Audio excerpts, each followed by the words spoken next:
William thought again, do I want to do this job? Because there's nothing in our uncodified, unwritten constitution that says anybody has to be heir to the throne. And he thought about it. He was only 15 at the time, and he decided he did, and he's done his duty, in great contrast to Prince Harry. Now, I don't think there's any chance at all of there being a reconciliation with the brothers now or in the foreseeable future. It goes back to Oprah Winfrey interview, then the book Spare, and all the things that were said in the Netflix 6-part series. Too much bad blood, and William is not going to forgive that, principally because he, of course, and his wife attacked personally his wife, Kate. And even when the announcement of her cancer was made, their mealy-mouthed response to it didn't show any great concern to her. Okay. Because William looks at them and he would say what most people would say. All of this is completely unnecessary. It is unnecessary. Prince Harry has had a wonderful, privileged life. He owes everything to being a member of the royal family. People who are struggling, people who are battling, would wonder why he's so upset. The People's Channel.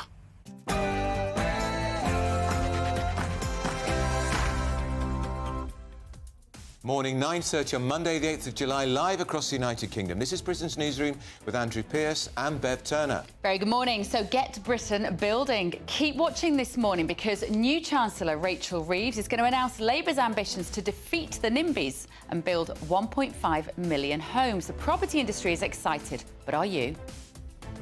And the new Prime Minister's arrived in Northern Ireland as he visits all 4 nations across the UK in an attempt to reset their relationships with Westminster. Doogie Beattie has more. We're at Stormont, where Keir Starmer arrived at 8 o'clock this morning. He's meeting with parties, discussing their problems and trying to reset that relationship. He will be leaving here at 10:30 and heading directly to Wales. And Tory leadership race. Jeremy Hunt has ruled himself out. Suella Braverman seemed to be hedging her bets over the weekend. But who can rescue the Conservative Party now? We're going to talk to one defeated MP who's furious about their failings. And breaking overnight in France, a left-wing coalition colluded to halt the rise of Marine Le Pen's national rally in the second round of election voting. There have already been riots on the streets of Paris. We'll find out exactly what happened and where does this leave French politics. And a big weekend of British sport, of course. Tennis defeat, football victory, and after 56 races without a win, Lewis Hamilton won the British Grand Prix for a record 9th time.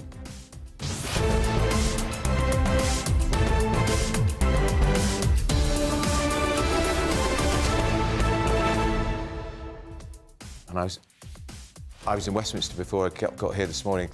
Obviously, lots of former Tory MPs going in to clear their desks, new boys, new girls going in. But of course, the big moment will be, I think, when Nigel Farage arrives, because he's speaking today in his constituency in Clapton, and we'll be there, a big rally for one of the great victors of the election. We're hoping to hear from Nigel this morning, so stay with us. Let us know your thoughts as well. GBNews.com/your say. But first, the news with Sam Francis.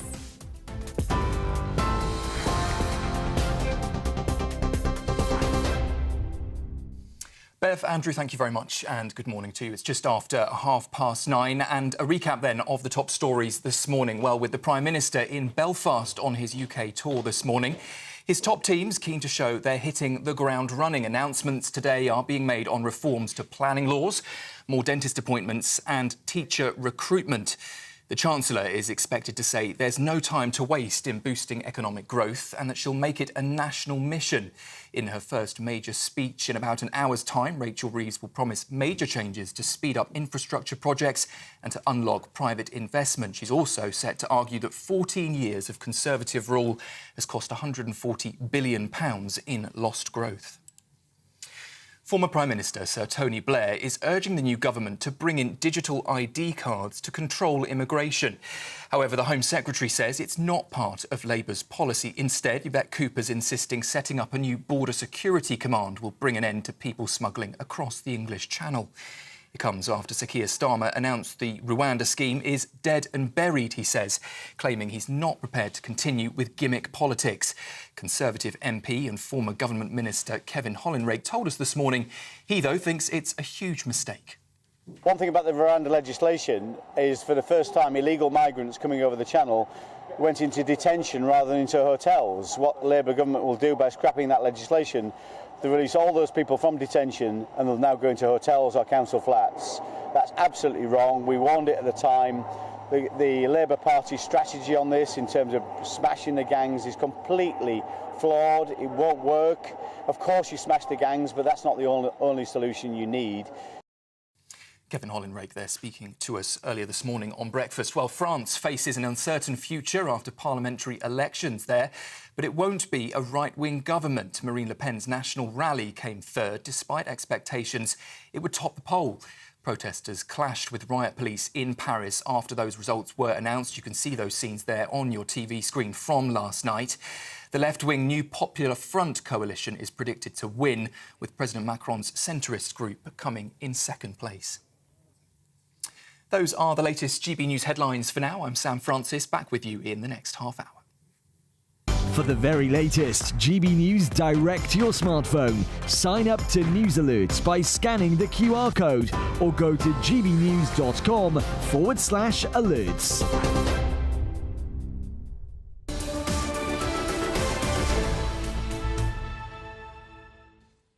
Very good morning. This is Britain's Newsroom, live across the United Kingdom on GB News with me, Bev Turner, and Andrew Pearce. So, the first week of a new government, sun is shining, the rise of a brave new dawn. Actually, I'm quite excited. I'm absolutely terrified. Yeah, I know what you mean. But I'm terrified. The Tories had 14 years. What did they do with it? Not a lot. I heard one of the so-called leadership contenders yesterday, she was the Health Secretary, name's going to come to me in a second, asked one of the great achievements of 14 years of Tory rule, she said, gay marriage. Is that it? I mean, really? Really? Victoria Atkins, that's right. Really? That's it? Gay marriage? What about stabilising the economy after the crash of 2008? What about that? Do you know what? I was reading all the papers this weekend, and of course, Tony Blair was hot out of the blocks. Of course he was. Straight away with his digital ID plans. Now, this is what he's been trying to get through for years. People keep calling them identity cards. It's not going to be like that. It's effectively a sort of track and trace system for the 21st century. And I feel like I'm now looking back and going, maybe Rishi Sunak wasn't entirely on board with that idea. And now I feel like Keir Starmer is going to be. And I'm so worried about what this future looks like now. Well, Johnny Reynolds, who was doing the broadcast round yesterday, he's business secretary, isn't he? He said, we're simply not going to do that. But the fact that Blair wrote it in the Sunday Times, front page piece in the Sunday Times, we know Blair talks to Starmer all the time. Some of Blair's people are in Starmer's private office, in the Labour HQ. He's a major player in the newer government. Of course he is. And of course, who else was writing in the Mail on Sunday yesterday? David Blunkett. What has David Blunkett been trying to get through for years? Identity cards. He was a key figure in Blair's government. And the idea that Tony Blair was writing yesterday, that this is going to be the solution to migration, and no doubt this is going to be one of the topics we're going to be talking about non-stop now, how to fix migration under Yvette Cooper. Good luck with that, smashing the gangs. But also, what an outrage of Blair to talk about problems with migration. His rotten Iraq war triggered all the problems in the Middle East, which started all this huge upheaval in the Middle East, which we've never recovered from. And hang on, when your Eastern European countries joined the EU, he was told to have transitional arrangements to limit the numbers. He didn't. We were expecting, 70,000? It was 750,000 in year one. When on Saturday night it broke that he'd appointed Sir Patrick Vallance as the Science Minister, I cried. He was the doctor, wasn't he? I'm not joking. I actually cried. And my partner was like, what's the matter? And I just had my head in my hands and I said, I'm so scared that a man who's making decisions about our health, our science, who was not remotely rooted in evidence-based decisions during the most critical time of recent memory, probably in my lifetime. I find that really frightening because I want somebody making decisions about science and health to believe in evidence-based decisions and protocol and medicine, and he didn't. And then, of course, we heard Jackie Smith was Britain's first woman Home Secretary under Labour. I was on the Telegraph when we did the Great Expenses scandal. On her expenses were 2 porn films, if you recall, 20 quid. Apparently it was her husband who claimed for them. She got into all sorts of difficulties, and we've been a big story in the Telegraph about this. And she said, I would not go into the House of Lords because people who've been beset by scandal shouldn't. Apparently, because that was a decade ago, it doesn't matter now. She's going into the House of Lords as a member of the government, as an education minister. Memo to education minister, don't put filthy, horrible porn films on your expenses and expect the taxpayer to pay for them. Honestly, let us know your thoughts this morning. gbnews.com/yoursay. First impressions of this new government. Now, but I still say we've got to wish them well, and I do wish them well because it's for all of us. And so there's a lot of goodwill. And I thought his speech on the steps of Number 10 was, I mean, do you remember the wooden tops? You probably don't. Yeah. So wooden top. He's so wooden. But look, you don't have to be charismatic. Don't matter. Tony Blair's in charge. Yeah. Now, likely contenders in the Tory leadership battle are starting to emerge. Those in the mix are former Business Secretary Kemi Badenoch, the former Immigration Minister Robert Jenrick, he in fact quit the government over immigration, Tom Tugendhat, who was a Defence Minister, and the former Home Secretaries Priti Patel and Suella Braverman. But can anyone save the party? Well, joining us now is former Conservative MP for Yeovil, Marcus Fish. Good morning, Marcus. Thank you so much for joining us. Very sorry Good morning. That you lost your seat last week. Why did this happen? What's your assessment of what went so badly wrong for the Tories? Well, just to say at the beginning, I think you're absolutely right to focus on some of the things that Labour are doing. We absolutely wish them well because we all have to try to make the national effort a successful one.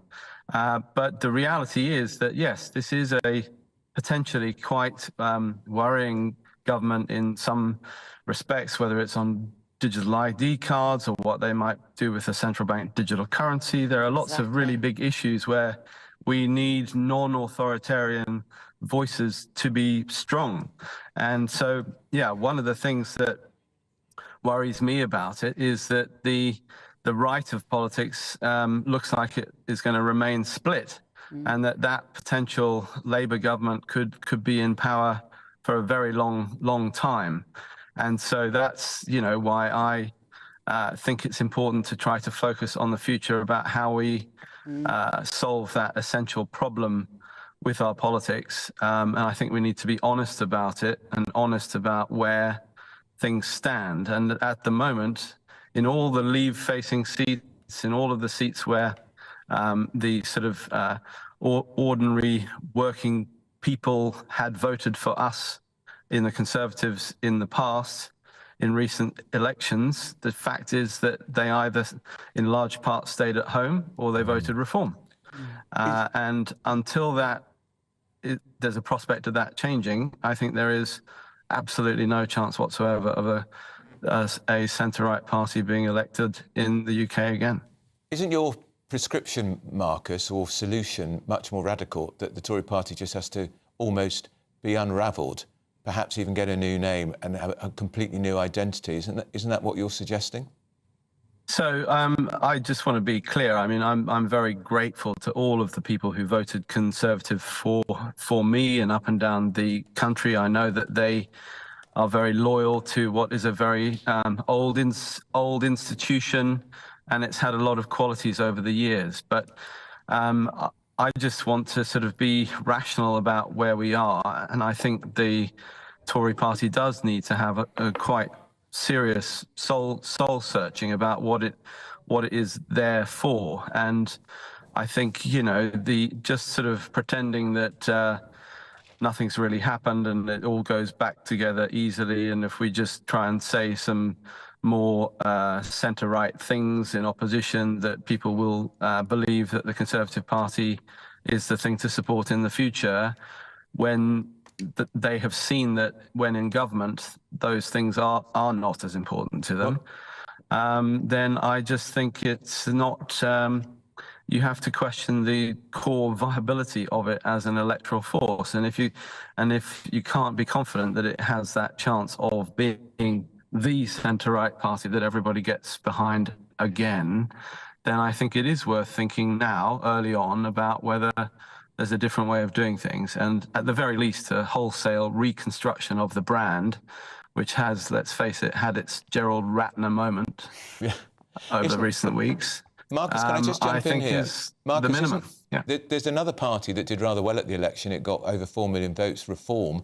Many of the values and policies on immigration you would support, I'm sure. Is the answer perhaps, rather than reconstruct and recreate the Tory party, that a lot of people like you think, I'm off to Reform? So I think the thing is that Reform at the moment isn't really it doesn't have the sort of serious professional organisation, and it's easy for people to have a pop at it saying that it's X, Y, Z. It's sort of too focused on one person or a couple of people, and it doesn't have that full sort of professional policy development platform and really deep thinking about how you implement change and what that means in terms of a political structure, an organisation structure, to be able to effectively deliver that and deliver it in a way that is irreproachably of the centre, right and centre, so that it can appeal, and that those small c conservative things that I would espouse and which most of the population want to vote for are definitely seen as mainstream. You know, that is the core issue that it has going anywhere further. So that would have to happen, I think, before that could be considered. Okay, I don't think it's impossible that they could get there, but I think that the Tory party itself needs to reinvent itself, and I think it needs to take a long, hard look at what it's done. And from what I've seen, many of the members are unfortunately still a bit deluded about that. The clock is against us, unfortunately. Don't worry. Marcus Fish, great to talk to you, former Conservative MP for Yeovil. Can I just tell you on that, his majority in 2019 was 16,000. Marcus's. He lost by 12,000 last week. That is the most... Did he lose to Lib Dems or to Labour? Yeah, Lib Dem, but there were Lib Dem with a huge... So there was a swing against him of 26%. 26%. Unbelievable. Unbelievable. Huge. No wonder he's hacked off. Yeah. Now, the Prime Minister is carrying on with his tour of the UK as he tries to reset, as he says, the relationship between Westminster and the devolved nations. A few hours ago, he arrived in Northern Ireland. Well, joining us now from Stormont is our very own GB News Northern Ireland reporter, Dougie Beattie. Dougie. Well, good morning and welcome to Stormont. This morning, about 8:15, cavalcade came in right up through the Royal Mile, drove to the castle and met the First Minister and Deputy First Minister, and then travelled here to the Parliament buildings where he met the Speaker of the House. And he has gone inside and now having meetings, separate meetings with each individual party, trying to reset that relationship. Because, of course, under the Tories here, things were slightly, shall we say, touchy, for want of a better word. But that came along to a lot of things. The Rwanda deal, of course, seen a lot of immigrants going south of the border. People here now worried that because Labour have come into power and the threat of Rwanda is no longer here, that they will come back north across the border into Northern Ireland. Other things that will be on the agenda today, of course, is the legacy bill. Like the Rwanda bill, Keir Starmer said that he would do away with the Tories' legacy bill. That was looking at historical killings and so forth in Northern Ireland. And of course, it was the last Labour Prime Minister that was here just before Gordon Brown, Tony Blair, that gave out those letters of comfort and Queen's pardons of mercy that really only allowed one side of the community to have their day in court. So it'll be quite risky for him today and amongst certain amounts of the community. OK, Dougie, thank you. Dougie Beattie then, lovely looking Northern Ireland. Look at the sunshine out. The weather this weekend. We talk about the fact that it didn't stop flipping raining. Is this because we've got a new Labour government, the sun shines? Oh, no, we lost Wimbledon. Oh, no, but we won the football. But we won the football. Right, talking of which, up next, British tennis star Emma Raducanu, who's been in the headlines all weekend. Some would say for the wrong reasons. We'll look at it. What is next for the 21-year-old after crashing out of Wimbledon? This is Britain's Newsroom on GB News. Don't go anywhere. At the newspapers getting you down? My wife didn't divorce me that month. Struggling to separate the wheat from the chaff? I know that it's a bit of a circus at the best of times. Well, don't worry, Headliners has got you covered. We'll take the burden of reading the day's news, and if we get depressed, who cares? It's an occupational hazard, frankly. That's Headliners on GB News from 11 p.m. till midnight, and the following morning, 5 till 6 a.m. on GB News, the comedy channel. Nah, just kidding. Britain's news channel. Sunday with Michael Portillo from 11, only on GB News.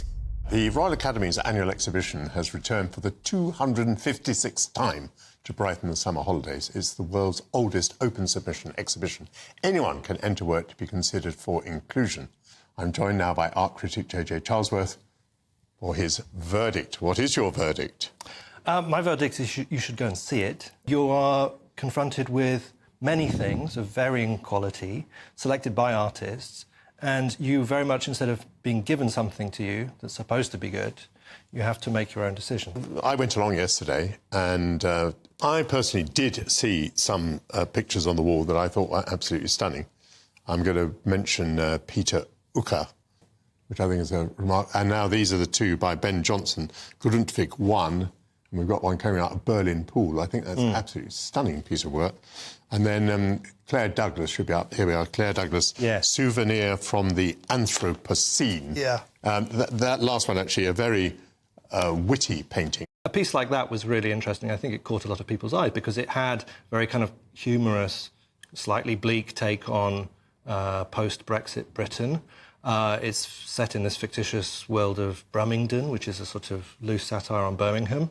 I thought it was a bit mean. I think we had maybe Black Lives Matter. We had Boris Johnson. I think our own Jacob Rees-Mogg made his way into the painting. Yeah, so there's definitely a slant, a political slant, on the part of the artist. But even that said, I thought it was an interesting and enjoyable work, even though maybe you don't agree with the artist on what they're trying to say. And I think that actually made for an interesting moment because you're seeing that people are disagreeing, right? Both through the artwork and in front of artworks. GB News, the People's Channel. I'm Patrick Christie's. Every weeknight from 9, I bring you 2 hours of unmissable, explosive debate and headline-grabbing interviews. What impact has that had? We got death threats and the bomb threats on. As time passes... She could have said stump. You made my argument for me. My guests and I tackle the issues that really matter, with a sharp take on every story. Went everywhere. Something practical could be done. Oh, I can become something different. Patrick Christie's tonight from 9 p.m, only on GB News, Britain's news channel.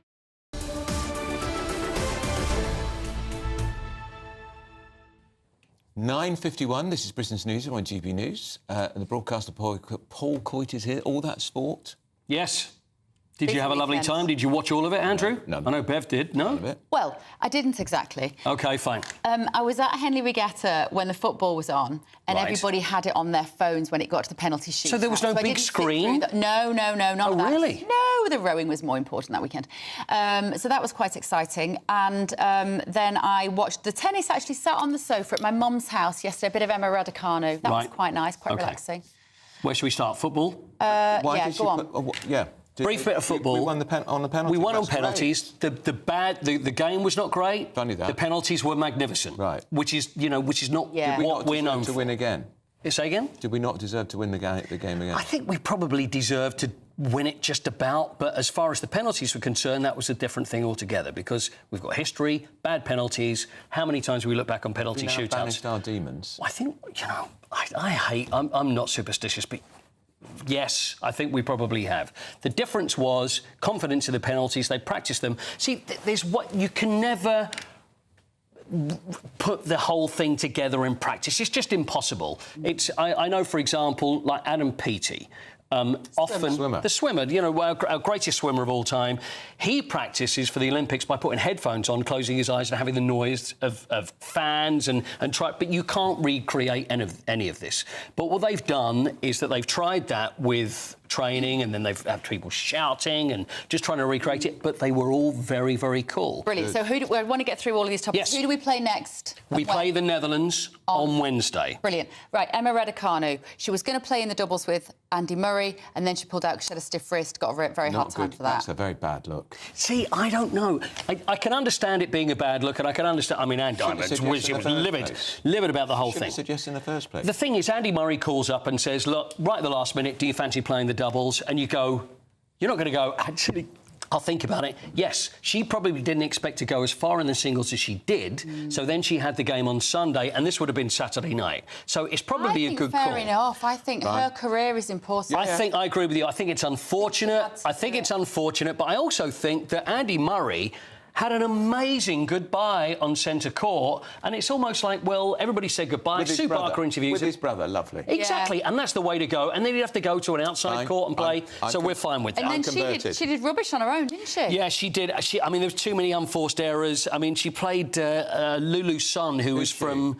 She's from New Zealand, 123rd in the world. Right. But not playing like that. But the irony is that she's a qualifier, just like Raducanu was when she made her name. And who knows who Having beaten the number 9 seed in the previous round. I know, but you can do it on numbers, but it doesn't work like that. So the other girl was very good. Now out. And we didn't get to it, but Lewis Hamilton won the Grand Prix as well at Silverstone, which was wonderful. The world's most boring sport. Still to come, Form UK leader Nigel Farage and MP. He's going to be holding a celebration in Clacton. Here's the weather. A brighter outlook with Box Solar, sponsors of weather on GB News.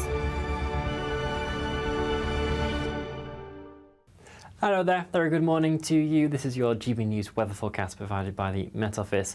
If it's prolonged summery weather that you're after, I'm afraid this week is not going to provide it for everyone. Whilst most of us have a slack pressure pattern to start off Monday, increasingly our attention will turn to this area of low pressure that is very slowly pushing its way in from the southwest. Already starting to see some rain into the likes of Devon and Cornwall, and increasingly that will begin to spread its way in elsewhere as well. Winds strengthening, 30 to 35 mile an hour gusts possible around some exposed coastal areas, turning quite dull and grey here.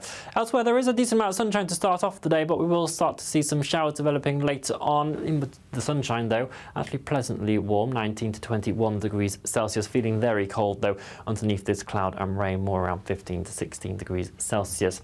For your evening rush hour, then, there will be some showers around for Scotland to watch out for. Some of them could be on the heavy side. Just take care as you are travelling home. Again, a few showers for Northern Ireland and parts of Northern England as well.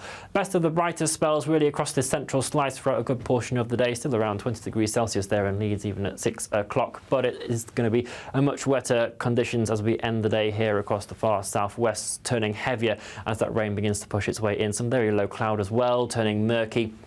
Really not a pleasant end to Monday at all. And that band of rain will slowly push its way into Wales, central areas of England, skirting into Northern Ireland and perhaps the far southwest of Scotland as we move closer towards Tuesday. Quite mild underneath all that cloud, though. Temperatures not dropping much below 13, 14 degrees Celsius, but a chillier start across the far northwest of Scotland. And it is this area that will see the best of the sunshine, really, right throughout Tuesday, managing to stay driest. Elsewhere, it is going to be a very unsettled day to come. Some heavy pulses, perhaps even some thunderstorms developing around the southeastern areas at times.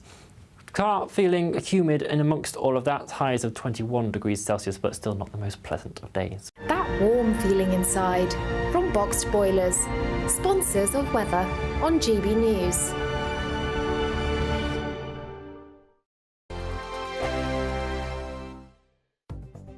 The latest GB News travel. Good morning, I'm Russell Holding. There have been a number of cancelled ScotRail train services this morning because of a shortage of staff. On the M1 in West Yorkshire, there's a lane closed southbound after an accident between junctions 47 and 46 towards Leeds, causing delays not helped by roadworks. Most stagecoach bus services in Liverpool aren't running today because of industrial action, though routes 1, X1, X2, 471 and 472 are unaffected. The Mersey ferry remains suspended because of a technical problem. In Derbyshire on the A38, there are northbound queues towards roadworks at Willington. In Nottinghamshire on the A453 Ashby Road, the inside lane's closed westbound after an accident between Ratcliffe-on-Soar and junction 24 off the M1, causing delays. And in West Sussex, the A27 is partly blocked by a breakdown on the Fishbourne roundabout at Chichester, causing queues. You can stay up to date throughout the day by visiting our website, gbnews.com. £30,000 in cash has to be won. It's our biggest cash prize so far, and it could be yours. Phil was a winner. Listen to what he says about winning the Great British Giveaway. Hi, my name's Phil Cox. I just looked at my account and thought, oh my God, yeah, it's true, it's gone into my account. And if I can win it, anybody can win it. The next big winner could be you, with an extra £30,000 cash in your bank. For another chance to win £30,000 in tax-free cash, text CASH to 63232. Text costs £2 plus one standard network rate message. You can enter online at gbnews.com/win. Entries cost £2. Or post your name and number to GB07 PO Box 8690 Derby DE1 9TT. UK only. Entrance must be 18 or over. Lines close at 5 p.m. on the 30th of August. Please check the closing time if listening or watching on demand. Good luck. In the GB Newsroom, we bring you the news as it happens. With our team of dedicated journalists across the UK, GB News brings you accurate reporting of the day's topical agenda. When the news breaks, wherever and whenever it's happening, we'll be there. This is GB News, the People's Channel, Britain's news channel. If you want your news to be straight talking... This is a nightmare for the Conservatives again. Down to earth. It's not just Nottingham where this is happening, is it? And most importantly, honest. Hard-working, middle-class taxpayers, they'll get their book thrown at them. Then catch me, Martin Daubney, Monday to Friday, 3 till 6 p.m. on GB News, Britain's news channel. Join me, Nana Okoye, for an informative, interactive news programme with a difference. It's fun. It's true. You're not wrong. No one will be cancelled. Lovely. Join me from 3 p.m. every weekend, only on GB News, Britain's news channel.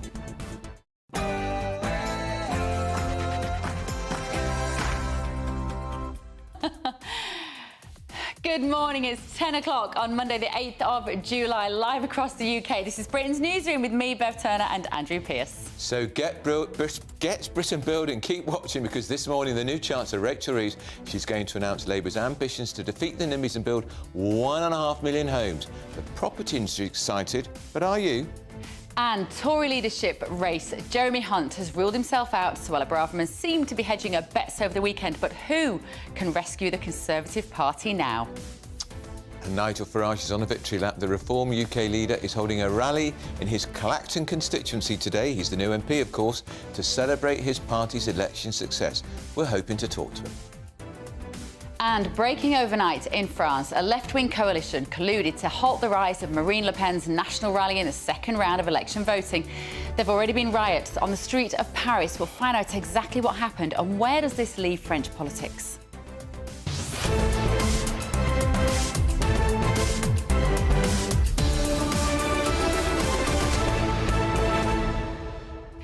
Lots of you have been getting in touch so far with your thoughts on our new government and our new Prime Minister. After the weekend, there was a lot in the paper telling us what might be on the agenda with Labour. gbnews.com/yoursay. First, though, the very latest news headlines with Sam Francis.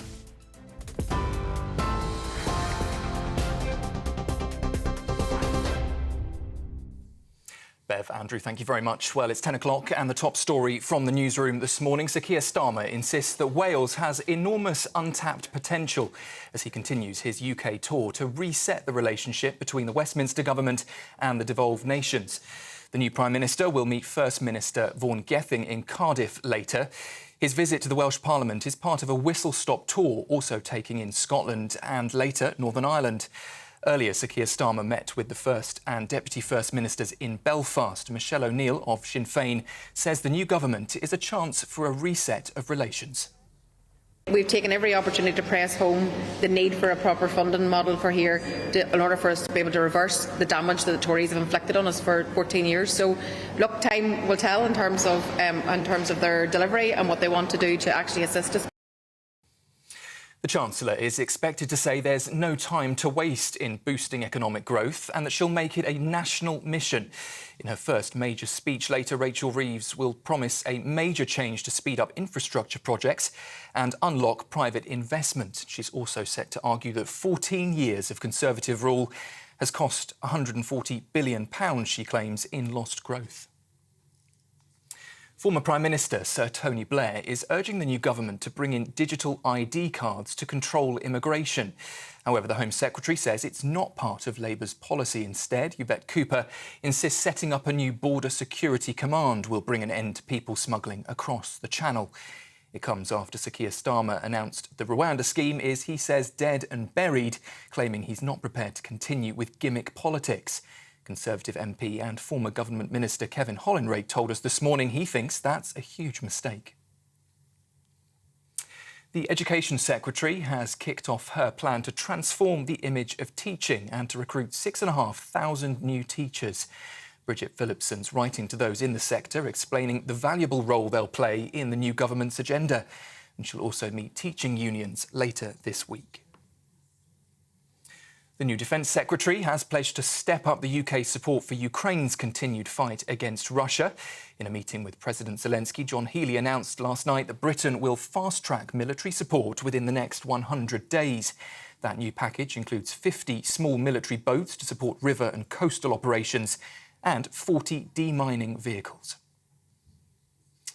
And also from the new Labour government, Sir Keir Starmer's vowed to rip up what he's called Boris Johnson's botched Brexit deal following Labour's landslide election win. The Prime Minister says that work has already begun to build closer ties with the EU, and his new Foreign Secretary David Lammy has started talks in Europe, promising the UK, he says, will be a good neighbour to its European counterparts. He wants to reset relations to tackle challenges like support for Ukraine and climate change. However, Labour insists that the return of freedom of movement is not on the table. France faces an uncertain future after parliamentary elections, but there won't be a right-wing government after last night's election results. Marine Le Pen's National Rally came third in the exit poll, despite expectations it would come out on top. Protesters clashed with riot police in Paris after those results were announced, leading to a likely hung parliament. The left-wing New Popular Front coalition is predicted to win, with President Macron's centrist group in second place.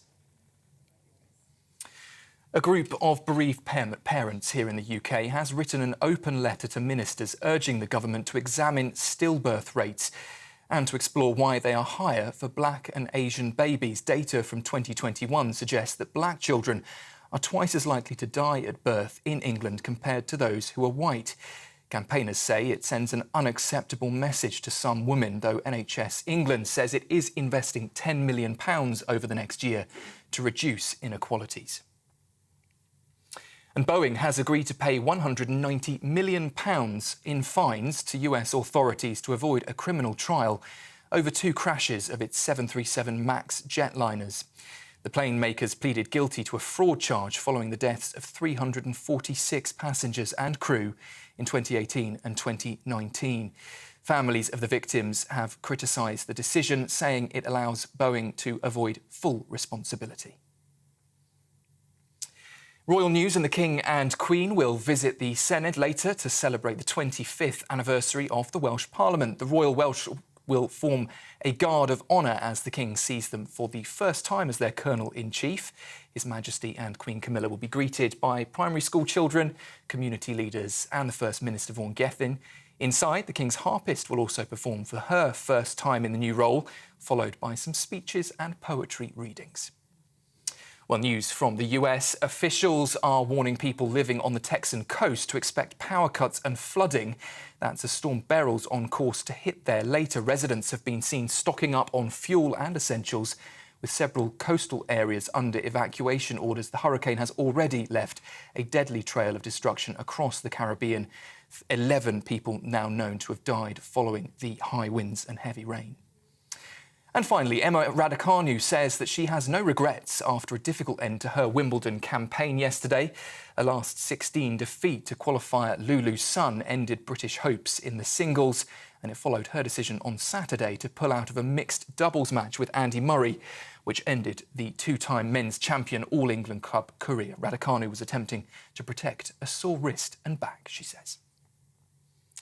Those are the latest GB News headlines for now. I'm Sam Francis, back with you at 10:30. For the very latest GB News direct to your smartphone, sign up to News Alerts by scanning the QR code or go to gbnews.com/alerts.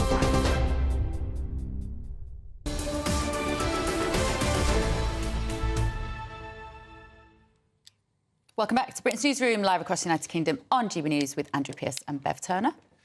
We have in the studio somebody who was there at the start of the Blair landslide, Dennis McShane. That's your constituency, I forgot. Rotherham. Yeah. Doesn't feel anything like the same. I was reporting on it for the Times. The excitement when Blair strode up Downing Street with Cherie, not the same with Starmer. Not quite the same, for very honourable reasons. I mean, that had been 18 years of a Conservative government, including the great Thatcher experiment. Frankly, the Brexit PMs, Liz and Rishi and who was the other one? Oh, Boris. I mean, they're not remotely in the Thatcher League. And also we came in luckily, with lots and lots of easy wins, abolishing hereditary peers, abolishing fox hunting, making the Bank of England independent, being friends again with Europe. Those options aren't really open for Sir Keir Starmer. And Tony was a very, very young, boyish person. Keir actually this year is the same age as when Clement Attlee became Prime Minister in 1945. Well, he did all right. Ah, he did brilliantly. If Keir does as well as that, we'll all be delighted. We saw David Lammy giving his speech to say how excited the new Foreign Secretary. he was as the new Foreign Secretary. And he came out with this statement about being the first black Foreign Secretary. Which isn't true. Which isn't strictly true, but also because of James Cleverly. Well, James Cleverly's parents are from Sierra Leone. David Lammy's parents are from Guyana. I mean, the thing for me is it worries me, Dennis, this identitarians per cabinet that we're going to see are people who are obsessed yet again, as it feels like we've moved from a time where we should be obsessed with how much melanin there is in someone's skin, and it feels like we're going to be pushed back in that direction, and I don't think that is very much the mood of a lot of the people in this country. Broadly, I agree. I suppose I was the first Polish-Irish Europe minister, but I didn't mention it. I remember Dennis Skinner coming up to me and saying, "Here, Den, were your dad really Polish?" I said, "Dennis, read Who's Who. It's not a state secret." Yes, he was wounded fighting the Germans in 1940 and then came over to Britain to continue the fight. Hence, I'm here. So I slightly agree with that. Yeah. I wouldn't play the, I'm black, I'm brown card. Because actually, we've had the most diverse cabinet in history under the Conservatives. We did. First Asian descent Prime Minister, and nobody really ever mentioned it. And I think he only talked about his Hindu faith once. He did. That I'm aware of. They underplayed it, if you like. Yeah. Was that the right thing, probably, Dennis? I think. Oh, completely correctly. I think he overplayed the fact he didn't drink, he didn't eat, he didn't. And he didn't have Sky. Didn't do anything normal.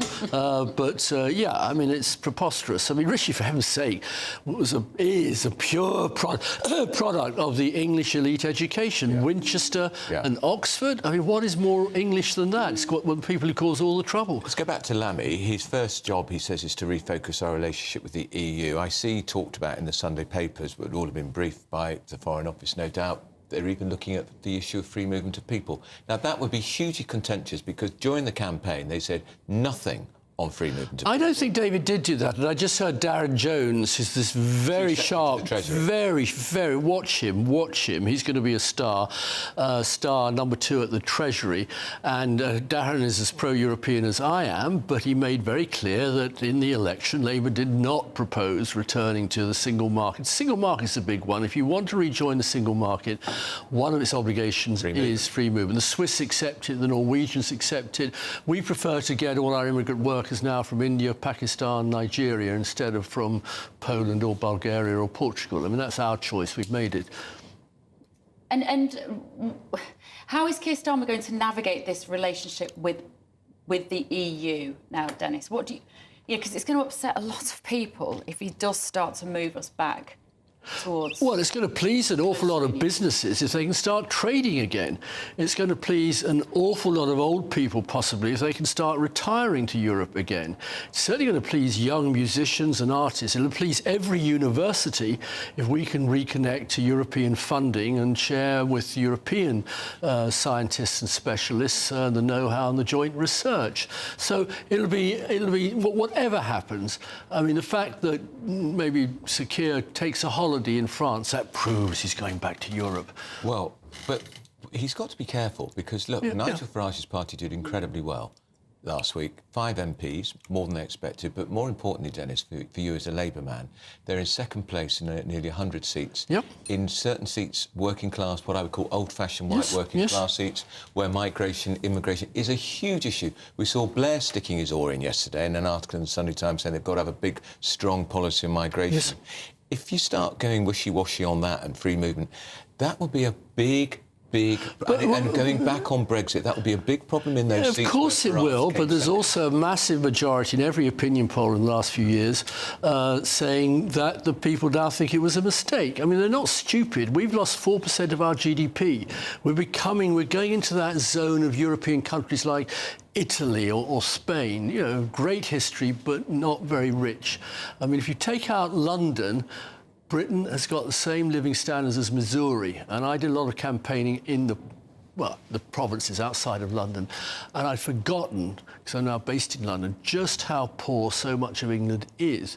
And you go to the same cities in France or in Germany or the Netherlands, and they're a lot richer. So I completely agree with you, and believe me, I mean, Sir Keir Starmer's disappointed an awful lot of pro-Europeans. Darren Jones is reaffirming it this morning.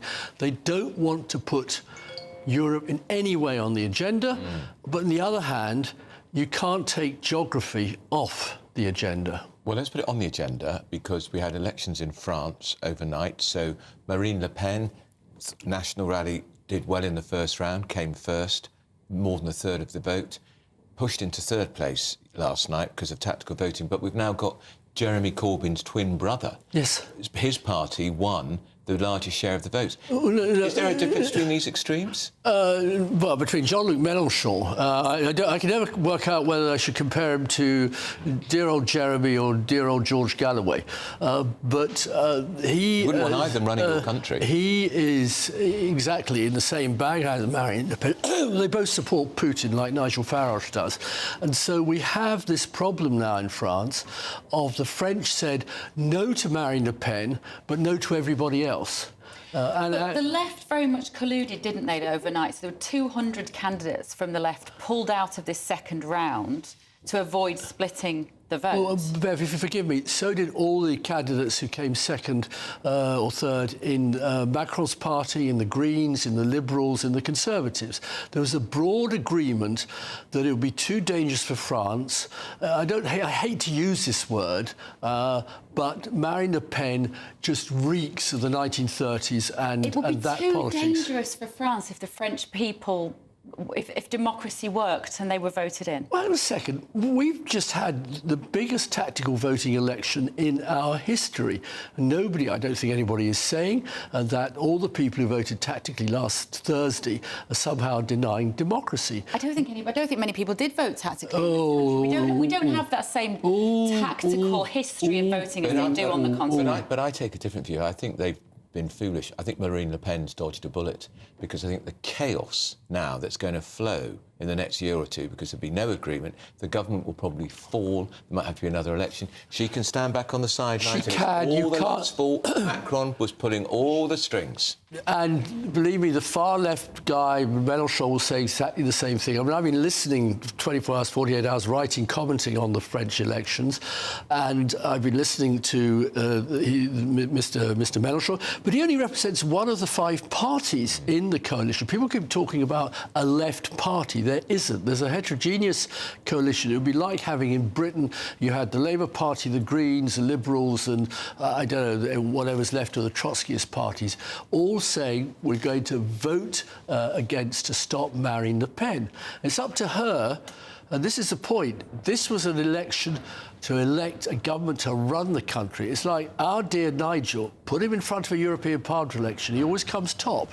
Yeah. And, OK, he's won in Clacton, congratulations, and I wish him well in the Commons, but he took an awful long time to get there. And people are very happy to protest in France by voting for Marine, but the idea of putting her in charge, I mean, Mr Bardella, her very young 28-year-old proposed Prime Minister, he's Arab-Italian background, and he said that people born in France to foreigners, people of a different colour, should not have the automatic right to French citizenship. It doesn't matter. It didn't mention the colour.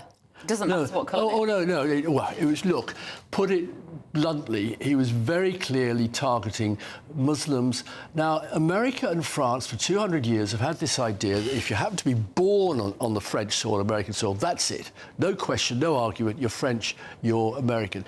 He is proposing to take away that right or custom or tradition for very obvious reasons, because they're dog whistling all the time, and the French people have said, we like a lot of what you say, but we're not putting you in charge of our lives. OK. All right, Dennis. Really interesting. Thank you so much, Dennis McShane. Right, up next, little quiz for you. To tackle this overcrowding crisis, Labour is considering plans for prisoners to serve as little as what? 80% of their sentence, 60% or 40% of their sentence before they're let out to go free. We'll tell you the answer next with Britain's Newsroom on GB News.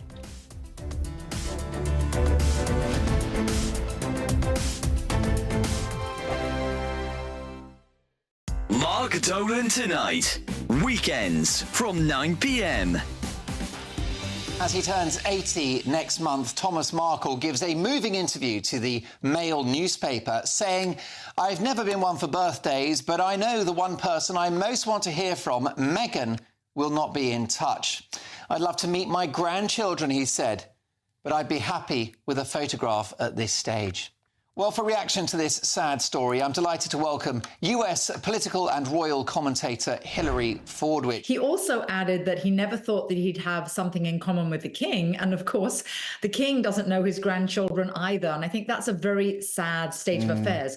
What is very important, the important thread here, though, is the hypocrisy. The hypocrisy of Meghan Markle claiming to care about people and all the tours they go on where they have empathy for people, and yet her very own father. And also, Mark, it really happened so fast. In 2016, she posted on Instagram that her daddy was the greatest in the world. And the other thing is that she claimed that she had made everything herself and she came from a very poor family. Actually, she had a very privileged childhood, being sent to private schools in California. Well, poor old Thomas Markle, as he approaches his 80th birthday, is a serious thorn in the side and, frankly, an ongoing embarrassment to the couple. Yes, and I think that one of the things that's immensely sad is that, Meghan Markle wasn't happy to be number 2 to Princess Catherine, and now she ends up being really nothing.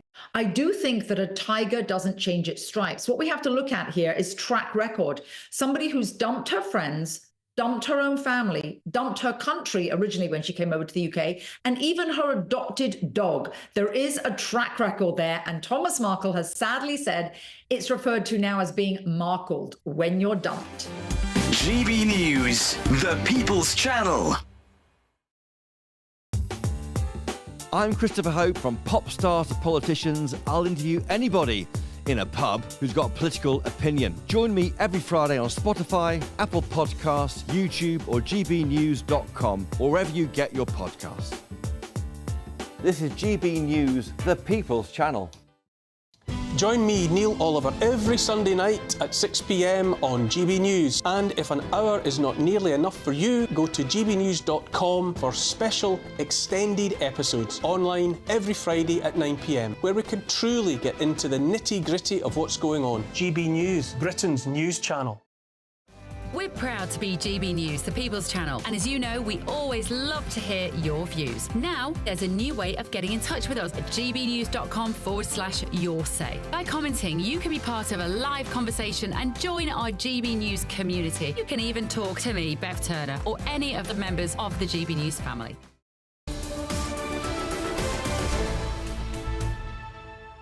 We're never in bed. It's 10:21. This is Britain's Newsroom. Andrew, you're on the telly. We're joined by political commentators. He looked genuinely surprising, didn't he?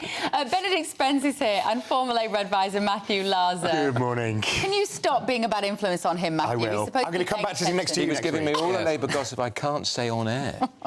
Right. And you just kept it rolling whilst it was just... You literally nearly said it on air because we were on the telly. Right, listen, let's start with this. Rachel Reeves, she's going to be talking to us any minute now.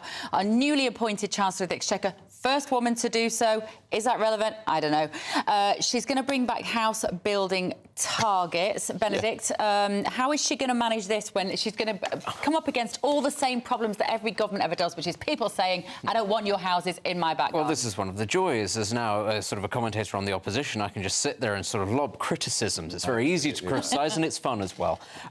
She's talking about building 1.5 million new homes during the course of the next Parliament, which, for the record, will not actually meet the demand that we currently have. But it's a start, and if it happens, fantastic. But, as you allude to, they're going to run up against all sorts of problems, not least of which the fact that a lot of these new Labour MPs are not in safe constituencies. They have quite small majorities, and they're going to have the same phenomenon that Tories do, which is they think, ooh, I'm in Westminster, I quite like this job. I don't want to lose it. I don't want people to vote against me when I say, actually, we're going to have a housing estate here and, who knows, maybe a reservoir for water here, because, you know, who needs water, right? But that was kind of relevant running up to the election, but we got 4 or 5 years now. 4 years before the next. So, I mean, actually, maybe they will be emboldened to think, oh, do you know what, it's fine, I'm going to be here for a while. I'm going to build my houses. Not if you've got a majority of 22. Yeah, I hope that they will be bold on this, because the country really does need planning reform. But, you know, Michael Gove, who was a very effective operator, you have to say whatever else you could say, he was very effective in whatever role he took. He tried very hard and ended up actually facing a party that ended up making it worse. You would have thought that the Conservatives, facing the existential barrel of destruction that they did, would have figured this out, that you need to actually facilitate growth, things need to improve. They didn't do it. Actually, will there be that same sort of desire among Labour backbenchers? I don't know. As I say, we can hope that they do put this priority first, and that actually Labour, that the party is sort of discipline is strong enough to make it happen. And to be fair, Keir Starmer is very good on discipline. We've seen that rather a lot in his time as leader of the opposition. But we do have to wait and see, because it is something that has dragged the country back for a while. This is quite fun, isn't it? A change of dynamic. I mean, go on then. How are you going to do it? So look, I think Benedict's absolutely right, and we're all absolutely right that this is going to be a tricky situation when you've got Labour MPs. The guy in Poole endorsed it, not expected to win, got a majority of 18. Yeah. And if you've got a majority of 18 votes, every residents group that come to you with a petition against, no matter how grim the thing that they can see out of their kitchen window is on reality, if they think it's beautiful and they want to save it, you're going to go along with it. So the key thing is for Keir and for the Cabinet is this whole theme of country before party. Are you effectively going to say to your MPs, no, you know, those and risk getting a smaller majority next time, but do the right thing and get more votes? So she's going to lay down a compulsory target for housing, but also she's going to reform local councils so that they will be... How is she going to reform it? Well, one of the things they're going to do is there's special money, there's new money for planning departments, because at the moment, I don't know if anybody... I tried to have an extension, but anybody you speak to, even if you try to get an extension... No, we're not talking about an extension, we're talking about how are they going to reform it so that a green belt is going to have 4,000 houses. How are they going to reform it so that a local planning authority can say to Whitehall, no, butt out, we're the local planning authority, we've got local councils here, we don't want it. Yeah, well, that's going to be the big clash. Sorry, just on the... It's not just on... all housing projects at the moment, a lot of them, the house builders will tell you, are literally, because of austerity, there's like 3 people in the planning office in a district council, and they can't get it through. On the second point, grey belt is this new phrase we're going to hear a lot about, which is, you know, how some of the green belt is actually flipping ugly. But, you know, and some of it's car parks, it's old... There won't be much of that. Well, there is some of that, and you need to start there. Let's start with something, Andrew. But, I mean, it's not going to be easy, and that's why Keir was saying he's not got a magic wand, that it's going to take time. But at least they're hitting the ground running, and, you know, they've got to make this the number one priority, because we need to build our way to success. Basically, not just houses, but key, as Benedict was saying, infrastructure. Because we don't want a Labour government in 4 years, 5 years' time with yet another water crisis or whatever. Those are the things that end up tripping governments up, or the sewage issue continuing. So, but it's not a bad start for the first 24 Well, hours. let's see. She is going to be talking probably in about the next 5 minutes or so, Rachel Rees. So we will hear. She's talking specifically about this, what she does have planned for this. I think it's a key. Absolutely key policy issue, this. I mean, there's 4 Green Party-held constituencies now, so they have the opportunity to do something very funny, which is build absolutely everything in those 4 constituencies. Nuclear power stations, everything. Frack. Do it all, because, you know, what are they going to do? Protest? They're not a party of power. They're not a serious party at all. But, yeah, you're right. It's about... The sluggish growth in this country, almost all of it comes down to the lack of ability to do anything, and it's not just housing. As Matthew says, it's things like railways, it's things like power. And, you know, it has knock-on effects to things like agriculture as well. But whether or not this is going to be a key thing, though, because one of the main things that people, the main gripes that they have, is the aesthetics of things. It might sound like a really sort of simple thing, but how things look, are they built to last, that sort of thing. And one of the things that I think might genuinely raise concerns is, OK, you're going to build hundreds of thousands of houses per year. How long are they going to last? What are they going to look like? If you want to get local authorities on side, local people on side, you need to address that sort of thing. And we've seen scandals about this, haven't we? About the quality of but there's another issue here. How do you make the developers who own the land build on it? Because a lot of them sit on this land for years years, wait for the property price, the land value to go. How do you make them do it? I mean, one of the issues that I've found is actually when we talk about affordable housing, because everybody agrees that housing is unaffordable, but it's that desire to build new housing that is affordable housing. Well, how are you going to turn a profit on that? Ultimately, that's the opposite way around. You need to be making the houses as good as possible so that the existing stock, the poorer quality stock, the older stock, becomes the affordable housing. That's how you need to go about it. And that's an issue that I think Labour will run into. It'll want to say, look, we're building all of these houses and X number of them are affordable. At which point you go, so that's driving the prices of everything else up, and it means it's shoddy quality to begin with. Yes, and it's shoddy quality to begin with. So affordable housing is not necessarily what you want to be doing. And they should, if they are serious about the green agenda and saving the planet, they have to make all of these new houses brilliantly insulated, ideally generating their own energy as well. Solar panels, air source. Make sure that I'm kind of on board with that as almost like as a law. A new dawn is broken, has it not, Bev? Well, this is the thing. Well, let's see. We'll get your peerage. Well, let's see. Well, everybody else is getting one. Where's yours? I mean, let's see, because they have to. Start a petition. But what I like about those sorts of houses is actually that they're generating their own power and they're not reliant on the grid. And I quite like the self-sufficiency of that idea. I mean, Benedict summed up with what's going to be great about the new Green MPs is there's going to be a massive split in their parliamentary group, because two have got elected for sort of traditional, woke constituencies, for want of a better phrase, urban progressive constituencies. The other two have got elected because they campaigned against, guess what, the pylons that are needed to take offshore wind power to your house. Her speech is going to talk about this whole new network of pylons that she's going to put across the country, and I thought, again, good luck with that. Should we talk about prisons, Benedict? You feel quite strongly about this, don't you? Oh, of course I do. The Labour Party's brilliant idea for how we're going to deal with the prisons backlog is not to build new prison capacity. It's just going to be to release them early. And, there are some arguments about having too many people of a certain kind of criminality in prisons. There's a good argument to be had for that, and the poor rates of return we get on reform in our prisons. That's fine. All those women who haven't paid their TV licence, they should be let out straight away. I mean, probably yes. Actually, no. If you're the BBC sometimes have me on, I'm here to say absolutely no. You're the worst kind of criminal. My pension. Yes, I'm on there at least once a month. Honestly, though, there is an issue with this, which is that over half the prison population in this country are in prison for violent or sex offences. You can't actually spin that to anybody and say, oh, here's an idea, we're going to let these people out on some sort of community sentence and it'll magically work, without the infrastructure already existing. 20% of murders committed in this country are committed by people out on remand, people who should be in prison. The attack line should be from the Labour Party. Look, the Tories closed 17 prisons whilst they were in power. They were not a serious party of law and order. They thought that they could smash the Ministry of Justice and everybody would be fine because who cares about lawyers and prisoners? Fair enough. But that's why we're in this situation. However, they've gone for an ideological route, which is the opposite. It's not to say there aren't enough prison spaces, it's to say there are too many prisoners. How are you going to spin that when there's a hideous offence, somebody comes out, they've let out early, this 40% they're going to let out, which is an astonishing number. And there's a ghastly prison offence committed. That will come back on the Justice Secretary very quickly. Absolutely. And so it should. But I don't think it is an ideological view, and there literally aren't any prison places. The prisons are absolutely full at the moment because, as you say, the Tories closed prisons and failed to build new prisons. I think one of the best appointments is James Timpson of the eponymous Timpson chain, who've done so much work with prisoners in rehabilitating them. He's the new prisons minister, and yes, he said that he thinks fewer people should go. So it's about, but that we should have the prison places where we rehabilitate for the sort of middle grade of people who are going to come out, and for serious offenders, obviously, we need to make sure we have the right prison capacity, so we're not having murderers on remand, and people are passing through the system, and that does mean paying the lawyers, because you can't send a murderer to prison if you haven't had a trial. But letting out, they're almost going to empty half of prisoners. Nearly half are going to be let out early? Well, I mean, at the moment, pretty much, this is people are going to have another 10% taken off the sentence because at the moment there's no room for any new prisoners to come in. Literally during the election, the prisons were full. Remember, we saw, because of the purdah period, it wasn't, it wasn't a major story, but they literally cannot send people into prison.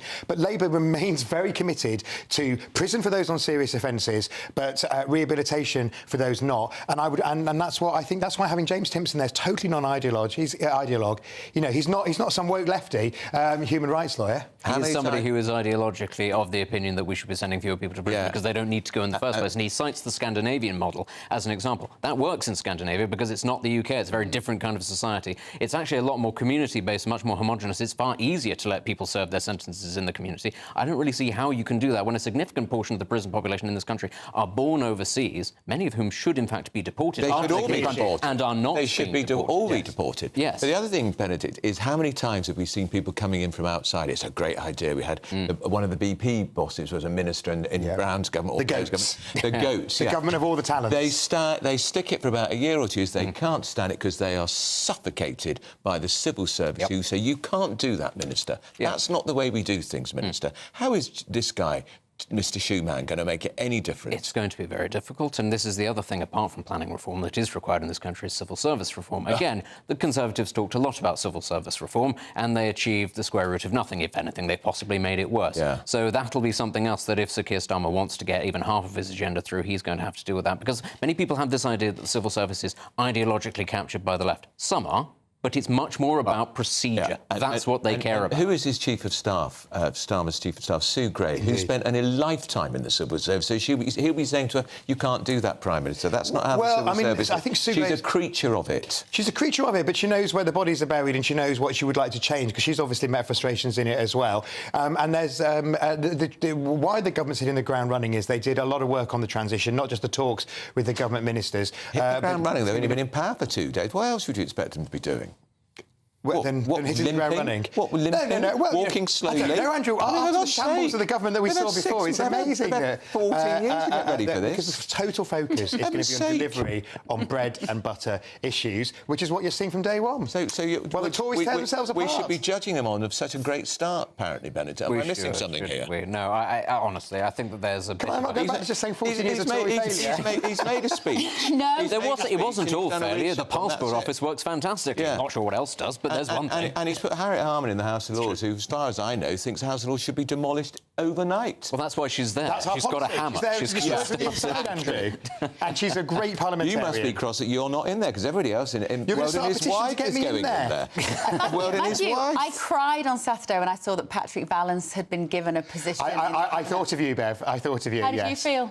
Not brilliant, but I care more about prison reform because that, for me, provides a much more immediate threat. So Timpson was perhaps slightly worse to me. Come on, Benedict. It's going to take them at least... Nothing in the last 4 years. It's going to take at least another 4 years for that to happen. There are prisoners letting that out now. We're living in a digital prison under this lot. Get used to the idea of prison. But only because we can't build physical ones. That's why it has to be digital. I don't think I can defend against it. All the time. I know, because Tony Blair, of course, was straight out of the blocks. Didn't take long, did it? Big piece in the weekend. Didn't take long, did it? Not cards. Don't use the word cards. It is not cards. Digital identity. If only they were cards. ID. And I hate the fact that I've been hearing broadcasters all morning talk about ID cards. Cards sounds kind of twee. Sounds like something you take out of your jeans and you give it to a police officer in a big tall hat. Not going to be that, Matthew.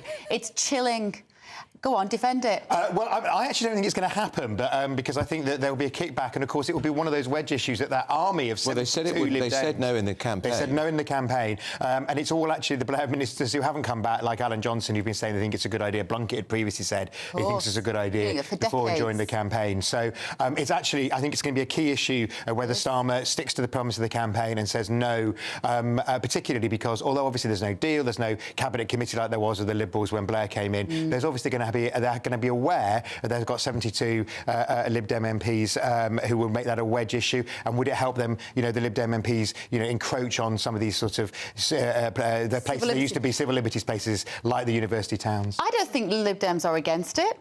Do you? Well, I think they are still. I think they're still against it. Oof, not this Lib Dem. They're quite right wing. These new Lib Dem MPs. So classical Liberals. Well, Business Secretary Johnny Reynolds, he did actually come out this morning because of Tony Blair's forcing them to deny it. He's come out this morning and said that I can rule out ID cards for you. Again, is it in the card? It's not going to be a card. It's going to be your eyeball. But the idea that they're going to that this will be a solution for immigration, illegal immigration, that doesn't stack up for me. Make sense, Benedict. Well, I can't. It doesn't add up. It's giving the veneer of an added sense of security on the board. We're going to cross to the Chancellor, Exchequer. I have begun the work necessary to deliver on that mandate. Our manifesto was clear. Sustained economic growth is the only route to the improved prosperity that our country needs and to improve the living standards of working people. Where previous governments have been unwilling to take the difficult decisions to deliver growth or have waited too long to act, I will not hesitate. Growth was the Labour Party's mission in opposition. It is now our national mission. There is no time to waste. This morning, I want to outline the first steps that this new Labour government has taken to fix the foundations of our economy, so we can rebuild Britain and make every part of our country better off. But first, let me address the inheritance. I have repeatedly warned that whoever won the general election would inherit the worst set of circumstances since the Second World War. What I have seen in the past 72 hours has only confirmed that. Our economy has been held back by decisions deferred and decisions ducked. Political self-interest put ahead of the national interest. A government that put party first and country second. We face the legacy of 14 years of chaos and economic irresponsibility. That is why, over the weekend, I instructed Treasury officials to provide an assessment of the state of our spending inheritance so that I can understand the full scale of the challenge, and I will present this to Parliament before the summer recess. This will be separate from a budget that will be held later this year, and I will confirm the date of that budget alongside a forecast from the Office for Budget Responsibility in due course. All governments face difficult decisions. I will not shrink from those choices. Those choices are made harder, however, by the absence of the economic growth necessary not only to balance the books, but also to improve living standards.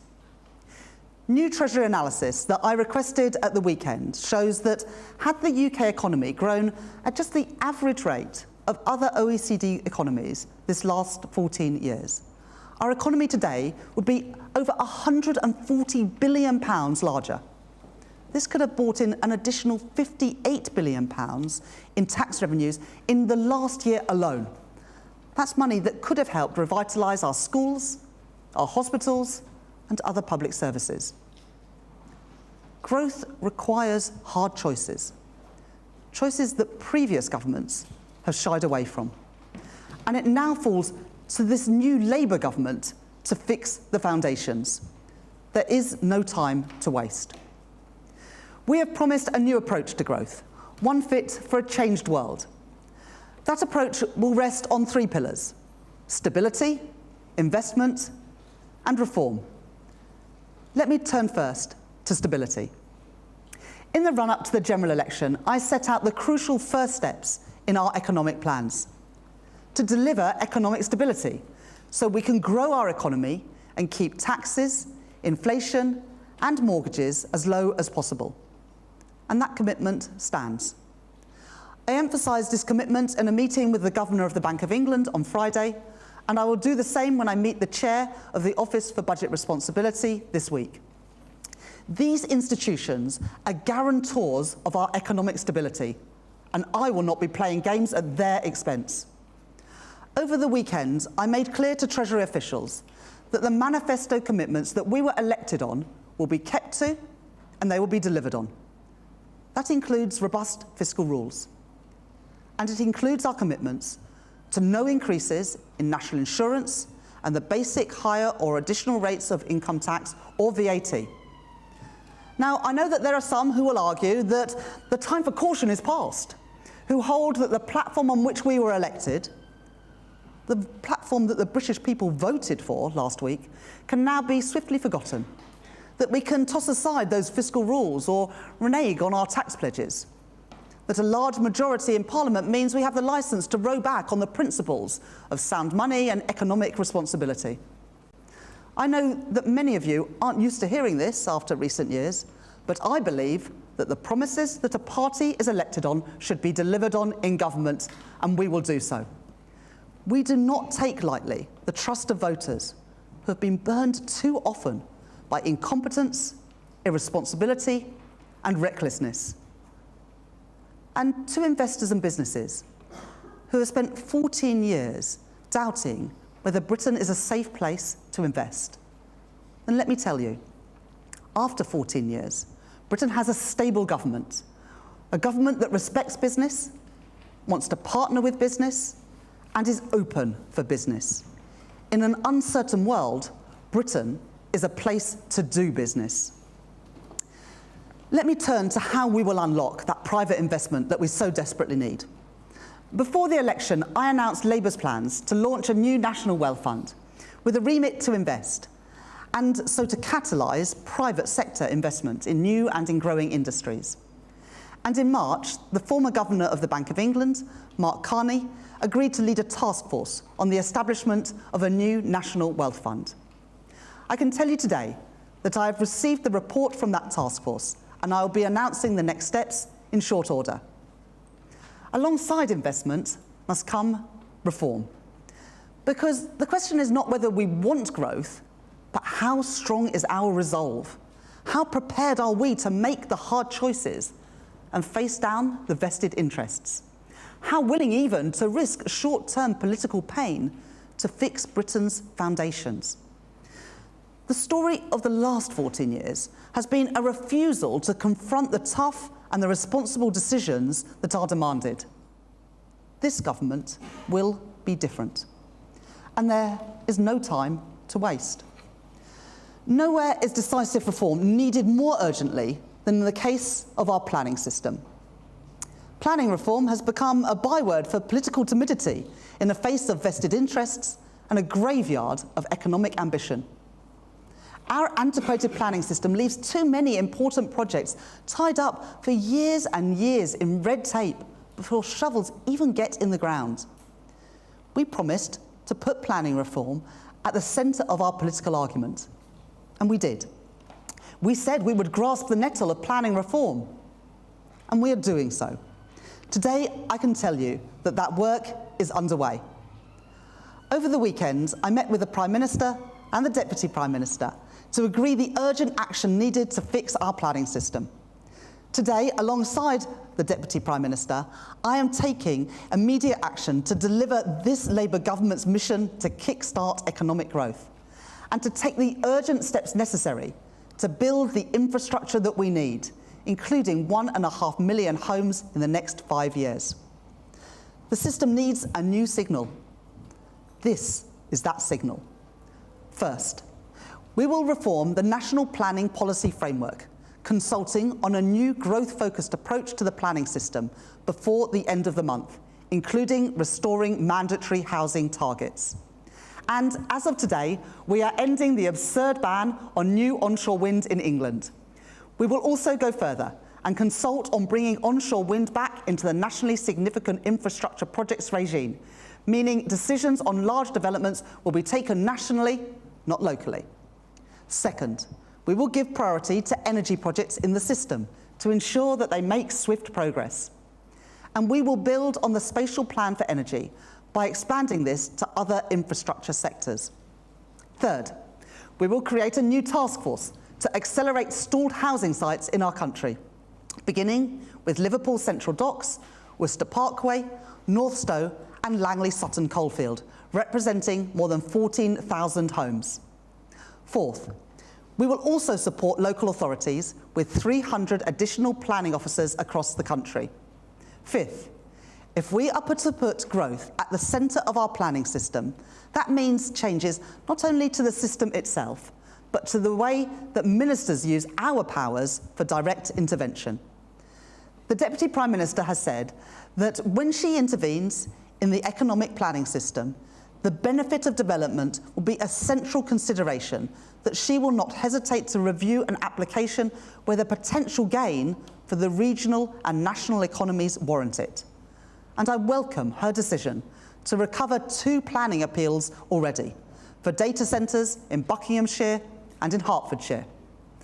To facilitate this new approach, the Deputy Prime Minister will also write to local mayors and to the Office for Investment to ensure that any investment opportunity with important planning considerations that comes across their desks is brought to her attention and also to mine. The Deputy Prime Minister will also write to local planning authorities alongside the National Planning Policy Framework consultation, making clear what will now be expected of them, including universal coverage of local plans and reviews of greenbelt boundaries. These will prioritise brownfield and grey-belt land for development to meet housing targets where needed. And our golden rules will make sure that the development this frees up will allow us to deliver the thousands of affordable homes too, including more for social rent. Sixth, as well as unlocking new housing, we will also reform the planning system to deliver the infrastructure that our country needs. Together, in these early days of this new Labour government, we will ask the Secretary of State for Transport and the Secretary of State for Energy Security and Net Zero to prioritise decisions on infrastructure projects that have been sitting unresolved for far too long. And finally, we will set out new policy intentions for critical infrastructure in the coming months, ahead of updating relevant national policy statements within the year. I know that there will be opposition to this. I'm not naive to that. And we must acknowledge that trade-offs always exist. Any development may have environmental consequences, place pressure on services, and rouse voices of local opposition. But we will not succumb to a status quo which responds to the existence of trade-offs by always saying no, and relegates the national interest below other priorities. This Labour government has been elected on a mandate to get things done, to get Britain building again. We will make those tough decisions to realise that mandate. With these steps, we have done more to unblock the planning system in the past 72 hours than the last government did in 14 years. Be in no doubt, we are going to get Britain building again. We are going to get Britain's economy growing again, and there is no time to waste. We will end the prevarication and make the necessary choices to fix the foundations. We will introduce a modern industrial strategy to create good work and drive investment in all of our communities. We will reform our skills system for a changing world of work. We will tackle economic inactivity and get people back to work. We will take on the hard work of reforming our public services to make them fit for the future. We will work closely with our national, regional and local leaders to power growth in every part of Britain. And we will turn our attention to the pension system to drive investment in homegrown British business and to deliver greater returns to pension savers. I know that voters' trust cannot be repaid through slogans or through gimmicks, only through action, only through delivery. The Treasury I lead is proceeding on that basis. I was appointed to this post less than 72 hours ago. Upon my arrival, I told Treasury staff that the work starts straight away. That work has begun. I have commissioned and received economic analysis from Treasury officials on the lost growth of the last 14 years, which I have set out today. I have instructed Treasury officials to prepare an assessment of the state of our spending inheritance to be presented to Parliament before the summer recess. I have started work with the Prime Minister to make the necessary preparations for the establishment of a growth mission board, and that board will meet before the end of this month, focused squarely on reviving our country's economic growth and prosperity. I have established a new growth delivery unit here at the heart of the Treasury.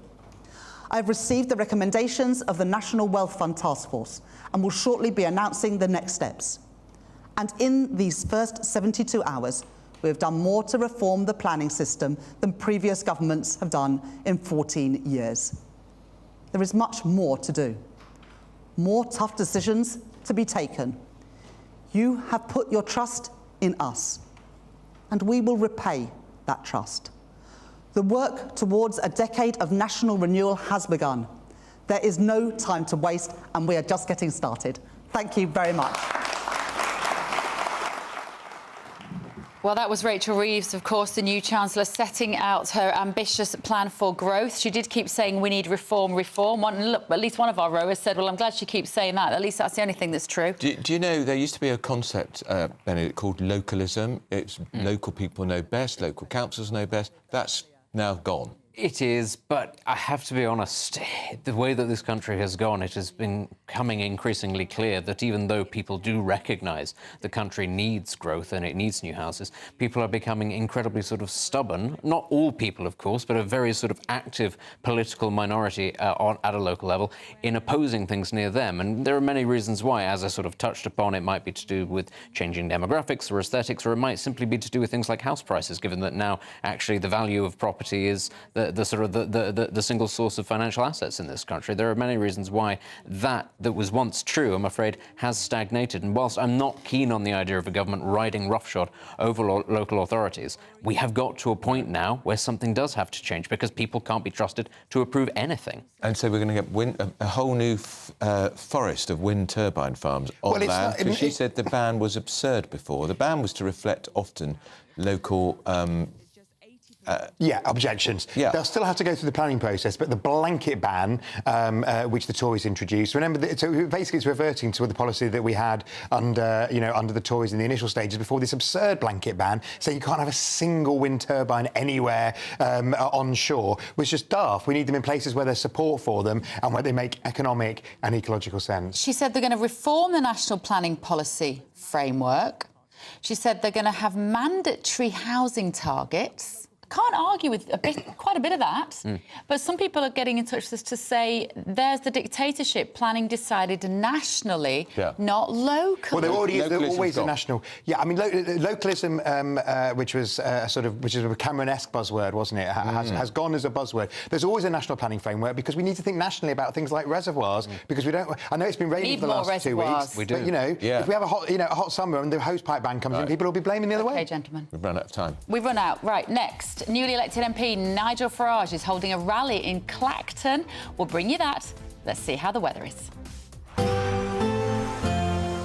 A brighter outlook with Box Solar, sponsors of weather on GB News. Hello there, very good morning to you. This is your GB News weather forecast provided by the Met Office.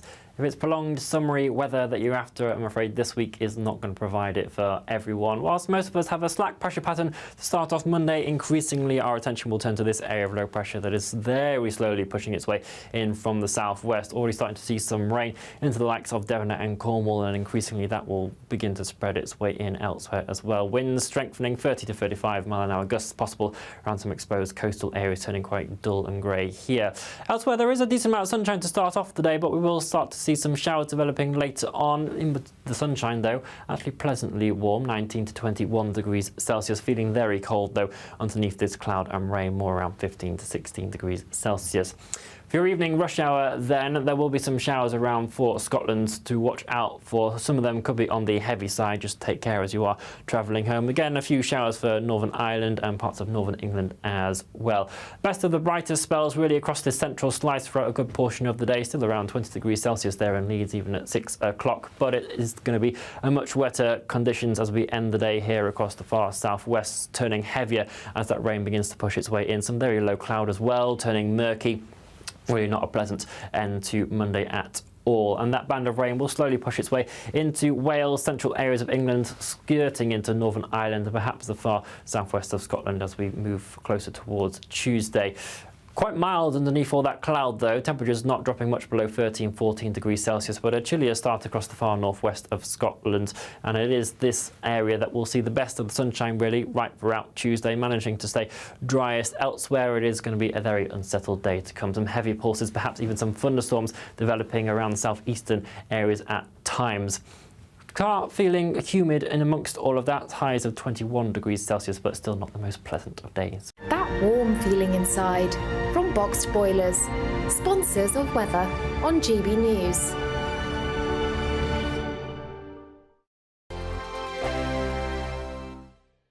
Summer could be a scorcher, with your chance to win £30,000 cash, our biggest cash prize to date. It's totally tax-free, which means you get to spend every single penny however you like.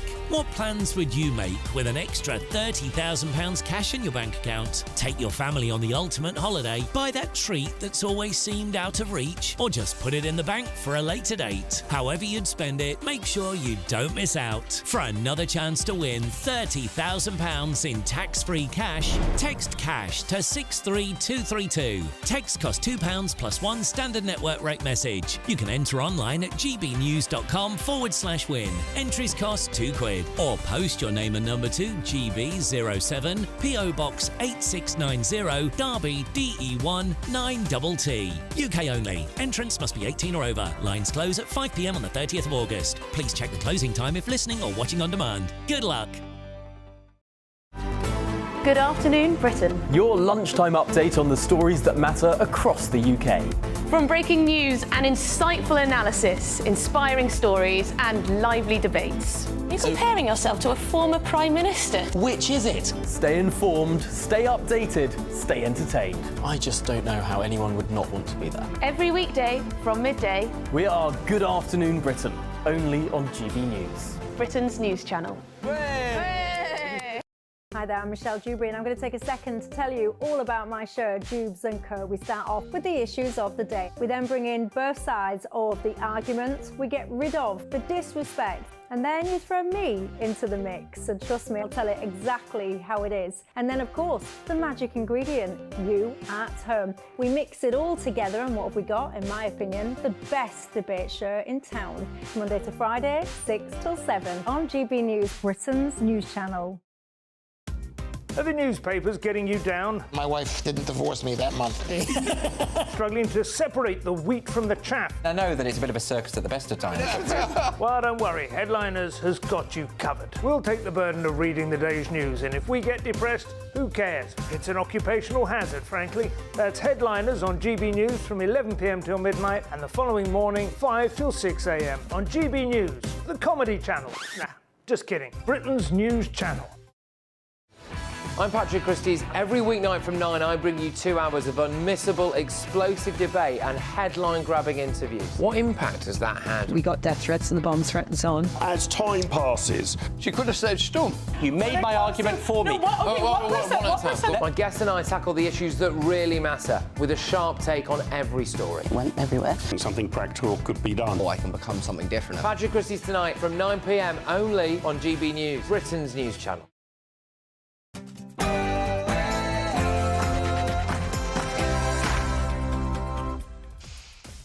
Morning, 11 a.m. on Monday, the 8th of July, live across the United Kingdom. This is Britain's Newsroom with Andrew Pearce and Bev Turner. So in the last few moments, the Chancellor Rachel Reeves has said that she will introduce mandatory house building targets and slammed past governments for refusing to take tough and responsible decisions. And a Labour MP has spoken at Emily Thornberry says she's surprised and disappointed after she was snubbed from Sir Keir Starmer's cabinet. She served as Shadow Attorney General for almost 3 years and got nothing. And Nigel Farage's victory lap. Reform UK leader and MP Nigel Farage is holding a rally in Clacton this morning following the party's election success. We're going to be grabbing a word with him before midday. And overnight in France, a left-wing coalition colluded to halt the rise of Marine Le Pen's national rally in the second round of election voting. There have already been riots on the streets of Paris. We're going to find out exactly where this leaves French politics and the state of the euro.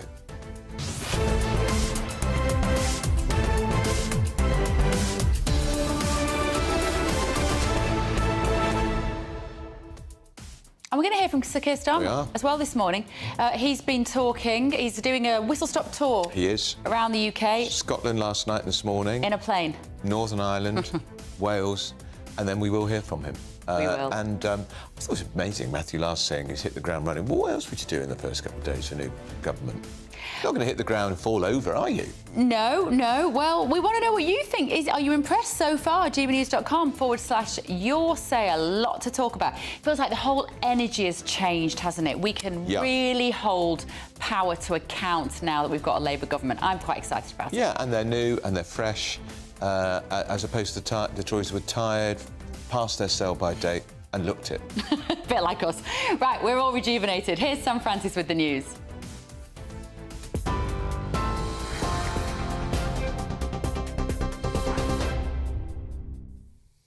Very good morning to you. It's just after 11 o'clock. The top stories from the newsroom this morning. And I just want to start by bringing you a breaking line that we're hearing from Ukraine this morning, where a children's hospital in Kyiv has been hit by a major airstrike this morning as Russia launched a barrage of missile strikes across Ukraine. These are the live pictures coming to us from the Ukrainian capital this morning, where rescue workers are now in the process of searching through the rubble for any survivors at that children's hospital. It's understood the attack is the biggest bombardment of Ukrainian capital for several months now, and across the country, at least 20 people have been killed in the attack. Around 50 others injured, according to the Interior Ministry. We will, of course, bring you any more details on that story as we get them. But for now, we know that there has been a number of deaths and rescue workers continuing to search the site of that attack on the Children's Hospital in Kyiv this morning. Here, Sir Keir Starmer is insisting that Wales has enormous untapped potential as he continues his UK tour to reset the relationship between the Westminster government and the devolved nations. The Prime Minister will meet First Minister Vaughan Gething in Cardiff later, and his visit to the Welsh Parliament is part of his whistle-stop tour, also taking in Scotland and earlier Northern Ireland, where Sir Keir Starmer met with the First Minister and Deputy First Minister in Belfast. Sinn Féin's Michelle O'Neill says the government is a chance for a reset of relations. We've taken every opportunity to press home the need for a proper funding model for here in order for us to be able to reverse the damage that the Tories have inflicted on us for 14 years. So, look, time will tell in terms of their delivery and what they want to do to actually assist us. Michelle O'Neill there speaking earlier this morning following that visit from the Prime Minister. Well, as he continues his tour this morning, his top team, Sir Keir Starmer that is keen to show that they're hitting the ground running. Announcements are being made on reforms to planning laws, more dentist appointments and to teacher recruitment. Well, in the last few minutes, the Chancellor has announced that there is no time to waste in boosting economic growth, and that she's making it her national mission. In her first major speech, Rachel Reeves has promised major changes to speed up infrastructure projects and unlock private investment. She's also argued that 14 years of Conservative rule has, she says, cost £140 billion in lost growth. I have repeatedly warned that whoever won the general election would inherit the worst set of circumstances since the Second World War. What I have seen in the past 72 hours has only confirmed that. Our economy has been held back by decisions deferred and decisions ducked. Political self-interest put ahead of the national interest. A government that put party first and country second. Meanwhile, the Education Secretary has also kicked off her plans today to transform the image of teaching and to recruit 6,500 new teachers. Bridget Phillipson's writing to those in the sector explaining the valuable role they'll play in the new government's agenda. She's also expected to meet teaching unions later this week. And former Prime Minister Sir Tony Blair is urging the new Labour government to bring in digital ID cards to control immigration. However, the Home Secretary says it's not part of Labour's policy. Instead, Yvette Cooper insists setting up a new border security command will bring an end to people smuggling across the Channel. And that comes after Sir Keir Starmer announced the Rwanda scheme is dead and buried, he says, claiming he's not prepared to continue with gimmick politics. But Conservative MP and former Government Minister Kevin Hollinrake told us this morning he thinks that is a huge mistake. One thing about the Rwanda legislation is for the first time illegal migrants coming over the Channel went into detention rather than into hotels. What the Labour government will do by scrapping that legislation, they release all those people from detention and they'll now go into hotels or council flats. That's absolutely wrong. We warned it at the time. The Labour Party's strategy on this in terms of smashing the gangs is completely flawed. It won't work. Of course you smash the gangs, but that's not the only solution you need. Conservative MP and former Government Minister Kevin Hollinrake there. Well, Conservative MPs will choose a new chairman of the influential 1922 committee later today or tomorrow, GB News understands. The committee will coordinate the Conservative leadership election following the resignation of Rishi Sunak following the Tory defeat last week. Sir Graham Brady retired as committee chairman following his decision to stand down as an MP. So far, Sir Geoffrey Clifton-Brown and Bob Blackman are expected to stand. Senior Tories want Rishi Sunak to stay in charge until around September or October to avoid an interim leader being required. In France, voters are now facing an uncertain future after parliamentary elections there, but there won't be a right-wing government. Marine Le Pen's national rally came third, despite expectations that it would top the poll. Protesters were seen clashing with riot police in Paris after those results were announced last night, leading to a likely hung parliament. The left-wing New Popular Front coalition is predicted to win, with President Macron's centrist group in second place. Boeing has agreed to pay £190 million in fines to authorities in the US to avoid a criminal trial over 2 crashes of its 737 MAX jetliners. The plane makers pleaded guilty to a fraud charge following the deaths of 346 passengers and crew in 2018 and 2019. Families of the victims have criticised the decision, though, saying that it allows Boeing to avoid full responsibility. And lastly, before we hand back to Andrew and Bev, some sport for you. Emma Raducanu says that she has no regrets after a difficult end to her Wimbledon campaign yesterday.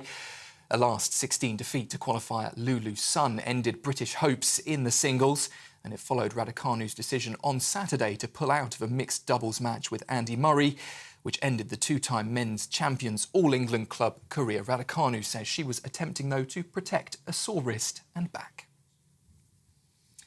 Those are the latest GB News headlines for now. I'm Sam Francis, back with you for another update in half an hour. For the very latest GB News direct to your smartphone, sign up to News Alerts by scanning the QR code or go to gbnews.com/alerts.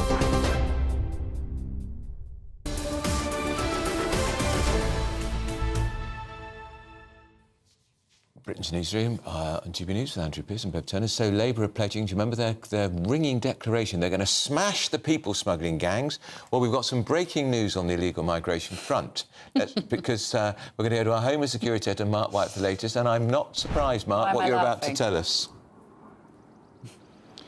Yes, indeed. We can reveal that the first small boat migrants of the new Labour government have now arrived in UK waters. They arrived in the English Channel at that halfway point just in the last few minutes. They're in the process of being taken off a small boat which was escorted across by a French patrol boat to that halfway point, and they're now being transferred onto the Border Force catamaran Hurricane for the journey back here to Dover Harbour, when they will go through what is now a routine process of being put through the Border Force Processing Centre here at Dover Harbour, before then being taken to the main processing and holding centre at Manston in Kent, and then, of course, being sent off to accommodation. Now, it will be interesting to see in the coming days and weeks, when more of these small boat migrants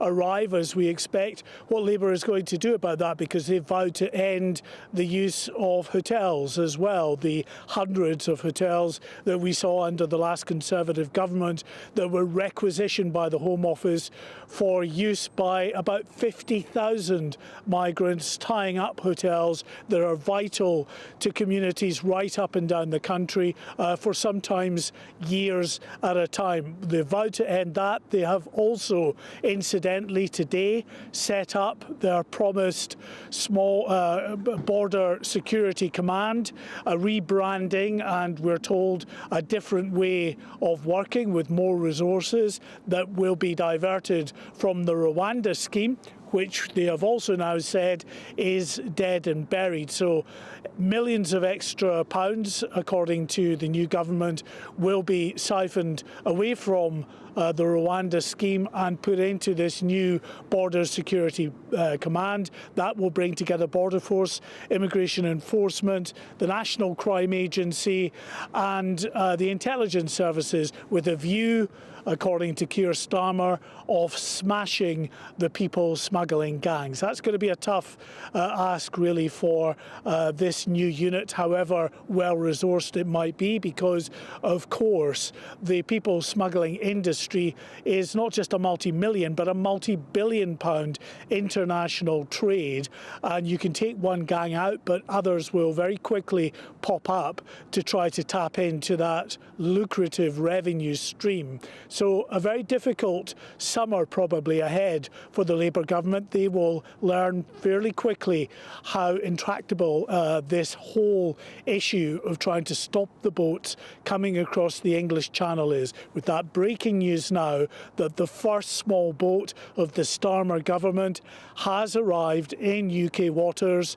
Around about 50, we believe, migrants on board that boat are being transferred to the Border Force vessel Hurricane. Can I just ask you briefly, Mark, how quickly can the new Home Secretary's task force, whatever they want to call it, get to grips with the situation and, quote, smash the people smuggling gangs, something I gather the Tories never tried to do when they were in power? Ha ha. Well, the thing about this is they have, of course, been out there trying to dismantle the people smuggling gangs for years anyway. That is what they have been tasked with by the previous Conservative government. So they're doing that. Of course, there will be the new injection of money. There will be the addition of the likes of the security services in there. And they say they will be looking at things such as migratory patterns, the routes used by the people smugglers and alike. But to be honest, the Conservative government, or at least all of the various outlets and agencies under the Conservative government, were doing just that. So let's just see if this reorganisation of the structure and the way of operation will make any difference.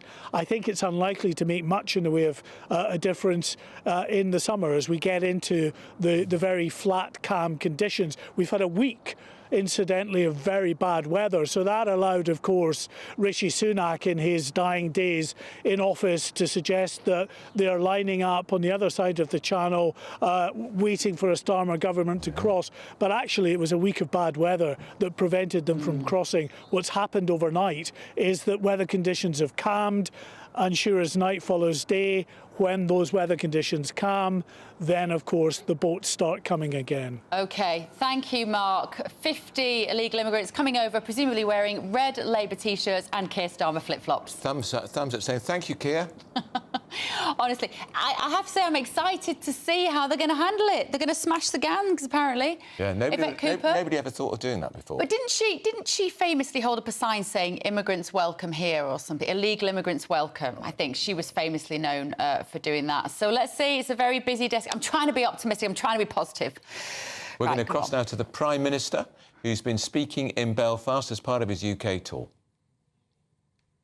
Good morning, and thank you for being here.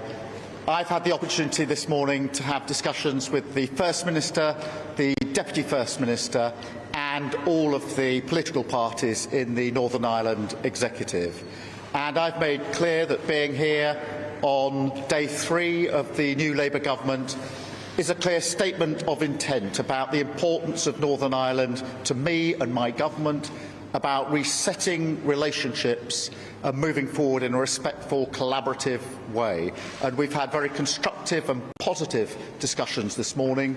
I've been very clear that my government has a mandate for change, for stability here in Northern Ireland and a different way of doing politics. And I'm very pleased to have had the opportunity so early on in this government to be here to have those discussions, which have gone very well this morning.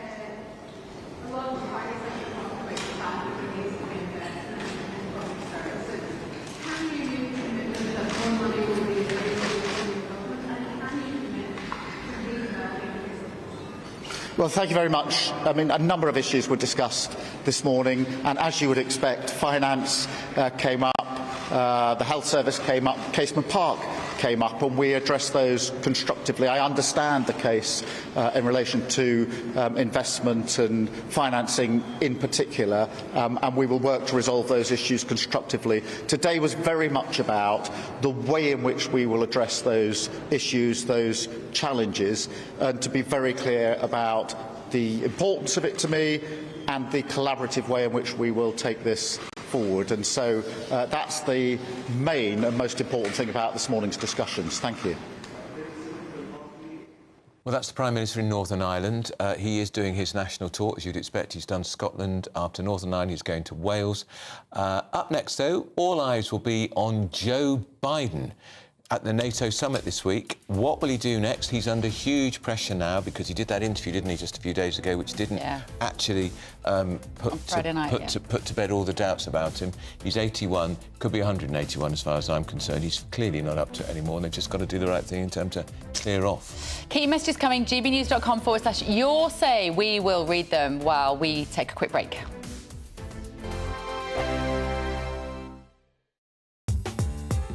I'm Christopher Hope. From pop stars to politicians, I'll interview anybody in a pub who's got a political opinion. Join me every Friday on Spotify, Apple Podcasts, YouTube or gbnews.com, or wherever you get your podcasts. This is GB News, the People's Channel. Martin Daubney, weekdays from 3 p.m. How deep is the rift between Prince William and Prince Harry? Well, it's been reported that Prince William is refusing to speak to Prince Harry and has even taken on the role of disciplinarian, which was once, of course, the job of Prince Philip. But has that job gone now to William? And does he indeed rule with a rod of iron? Well, joining me now to discuss this is the former BBC Royal correspondent Michael Cole. Himself has a lot of iron. Do you think this is a fair approximation of the character? After all, Michael Cole, surely the palace could do with a firm leader at the moment. Is Wills the man? I think he is, Martin, and good afternoon to you. William, 42 last Friday. He's grown into the role of heir apparent.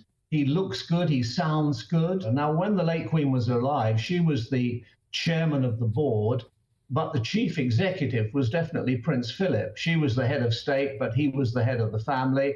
He chaired the Way Ahead Committee. He liaised with the security services. And he laid down the law for a long, long time. Of course, Duchess of York, Sarah, Fergie, was banished. And he also used to go through the invitation lists for any royal event, striking off people he didn't want there. So he was very much in charge. And I think the situation with William is that when he makes up his mind is made up. And he's doing extraordinarily well. And he's doing it without the daily support in public of his wife, of course. And we all wish Kate, the Princess of Wales, well and a speedy continued recovery. And I think the King will be welcoming his older son taking this more prominent role because, quite frankly, he can't do everything. GB News, the People's Channel.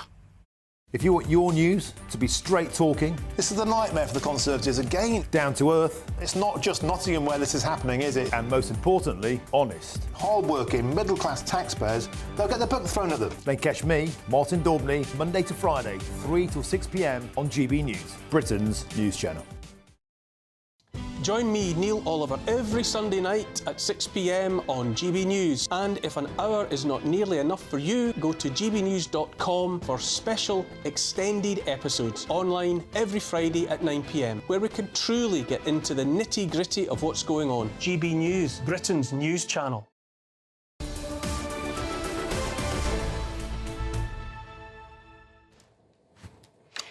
panel are back.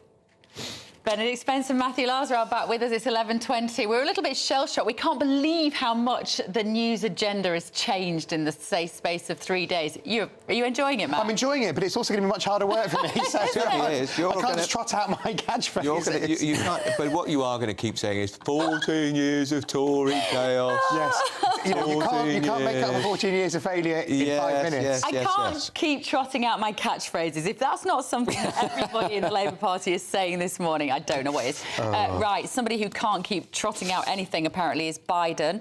The campaign team gave journalists specific questions to ask during this crunch interview, Benedict, on Friday. How did he do? I mean, he did as well as could be expected, given that he was given all the help in the world, plus an adrenaline shot to the heart before he went on. Honestly, I mean, the fact that he is, as of yet, still the candidate, it looks like he's still going to be the candidate. I still don't see how they could get rid of him as the candidate. It's truly astounding, and I think it shows a real breakdown of actually the media ecosystem in the United States, that so many people in both the political and the media spheres were able to convince themselves that talking about Joe Biden's cognitive functions was a right-wing talking point, that it wasn't real, that it didn't exist. And then on national television for the whole world to see, there was that real moment of, oh my word, it's true, and it's worse than we thought. It's disgraceful what's happening, because the Democrats have been engaging in a very high-level cover-up about the full extent of this man's mental decline, and it's tragic. Interesting, when he gave, in the interview, he talked about, I talked to world leaders, and he was struggling, he couldn't name one. Then he said he'd spoken to the Prime Minister of England. The interviewer should have said, what's his name? Yeah. Yes. And I was waiting for him to say Which is actually the big question that you ask. People with suspected Alzheimer's are asked who the Prime Minister is. When my father was tested for Alzheimer's, he was asked, who is the Prime Minister? And I think it was John Major, I can't remember. And he said, of course I know who it is, of course. But he didn't. He couldn't answer it. So why didn't the Democrat sympathising journalist, former Bill Clinton spin doctor. I wonder why. Question. Because the world would have known. You've answered that by your question, haven't you? Yeah. I mean, look, the person who has the fate of, in my view, of the whole world in their hands is the First Lady. Jill Biden is the only one who can persuade him. He said only God Almighty could persuade him not to stand. Well, I suspect that is Jill Biden. In his marriage. Exactly. That is God Almighty. So, I mean, and let's all pray that she does it. She was on the record last week as saying, my husband's presidency is not being ended on one interview. Yeah, and it shouldn't. And look, I think, despite his stay, I actually think that overall the presidency has been a good presidency. Yeah, but not now. But not now. And that's why we've seen this overnight. We've seen more Democrat lawmakers, more Congress, members of Congress come out and say a private call, but briefed that they can go. The head of steam is building. I don't think he will be the candidate. I think, given that Biden is a devout Catholic and he says that only God could tell him not to stand, the Pope has the opportunity to do something very funny and intervene and say, do you know what, maybe it's time to go. Yeah. Actually, that would be there's no joking about that, because the Pope gets... I actually heard a story about the Pope directly intervening in a European country taking a migrant vote. So if he can deal with one specific migrant... A migrant vote and the leader of the free world, that's quite a step up. Pope Francis. Now, Biden called Starmer, and there was a little bit was released. I'd love to hear the unexpurgated version. I don't think that's going to be happening anytime soon. Because I wonder how it would be... Sorry, who am I talking to? Yeah. Good sort of 45 minutes of just going, what? I can't hear you very well. This isn't a good line. Anyway, and it's so sad, because Biden's got a great record of public service. But in one of the interviews over the weekend, he said he was the first black woman to serve with a black president. I know. Yeah, he actually said, I am the first black woman to serve with a black president. He also said he's going to beat Donald Trump in 2020, which is, great. It's desperately sad, both for him on a personal level, that he is being put through this, and I do think he is actually being put through this. As much as he says this is to do with him, it's not. And it's sad also because they had all this opportunity, the party, to get another candidate on the ticket, to prime somebody, prep them to go up against Donald Trump. They haven't taken it. It is too late now. But if it wasn't for Benedict, if it wasn't for Obama organising this debate sooner, this debate would have happened in August, on the eve of the convention, then there'd be no chance at all. Well, I do think that that's why it was organised early, because they tried to flush out. But if they then fail to do so, then it's an even more elongated campaign where everybody is just acutely aware that he is not fit for the office. And again, given that actually throughout his tenure as president, the Democratic-leaning media talked a lot about Donald Trump's cognitive function, to then set up somebody who very clearly is deteriorating against Donald Trump, who doesn't actually really have to say very much at all to look like the bigger person. Yeah. I mean, what a backfiring situation that is. How on earth, again, I'm just going to keep on saying, how on earth can people have been so negligent, so blind to the truth, and perhaps so blind to their own desire to grab hold and keep hold of power that they've allowed actually, in a strange way, you say it's about the keeping hold of power. There'd be a better chance of keeping hold of power with several other candidates. So they failed in their duty of care to the Bidens, never mind as a party. But again, this is about, you know, we all know that the US politics works in a slightly different way. If you're out, if your president is out, there is no guarantee that you'll be brought back in by another presidential candidate, mainly because they've been governors or they've been senators. They have their own teams. And as I say, especially if you've overseen overseen this administration, who's going to hire you in another presidential administration? Probably nobody. Well, but if they do chuck him out, don't they have to go to the vice president, a black woman? Can the Democratic Party, a party about women's rights and inclusivity. Well, you can go to another black woman. But overlook the woman she's not interested, and she said. Well, I know, but you know. But OK, take her out the equation. Yeah. Can they really overlook the vice president? Wouldn't that cause us such a row? Well, I think they can't overlook the vice president for a white bloke. You might be able to compromise on a white woman. So the Gretchen, whose surname I've forgotten, the governor of Michigan, who's the current favourite of the flavour of the week. Most people have never heard of. Most people have never heard of here, but I mean, she is a C of Democrat in a Midwestern. You know what I'm trying to say. An icon, a lighthouse. You're having your Biden moment. I am having my Biden moment.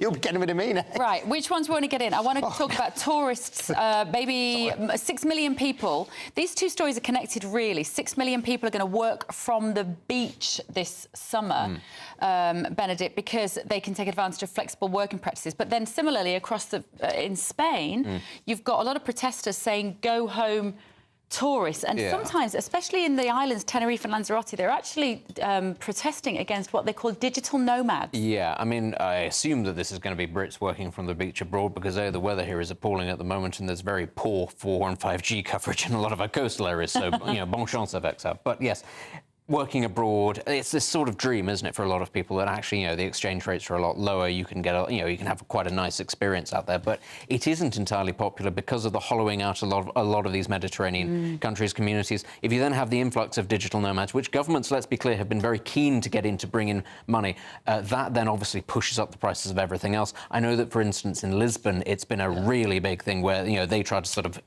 kickstart their economy by bringing in as many of these digital nomads as they could from abroad. Italian towns have done the same. Towns that have had, completely hollowed out. Their population has moved away because there are no jobs. But it does have that then kick-on ability. But you also have these sort of the upper market areas where there was never a problem with people going to.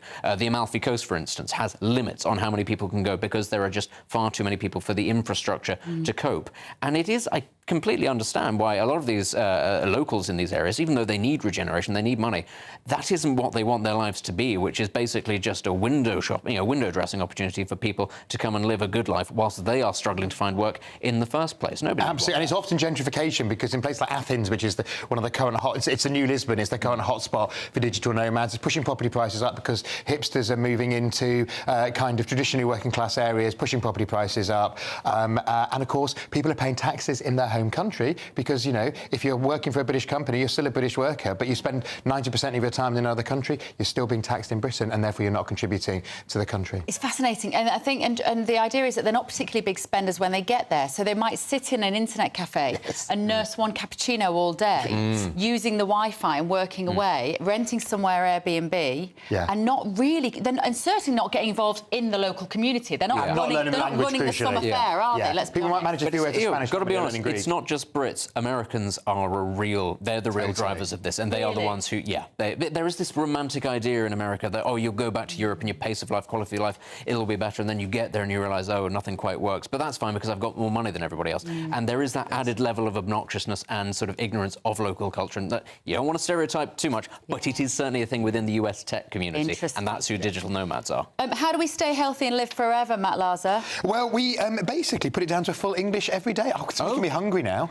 Oh, I had a massive one on Saturday as election recovery. A massive, I had a kind of half American, half full English and a full American combined. Did you cook it, or were you? No, I actually went. I'm going to say you're a man of the people. I went to my local Spoons. Good. Oh, good. So what is half American, half so it was pancake. It was pancakes, but with sausage and egg as well as bacon. Right. So it was a kind of combination of the two. Had you drank much alcohol the night before? No, I haven't had a drink since before the election.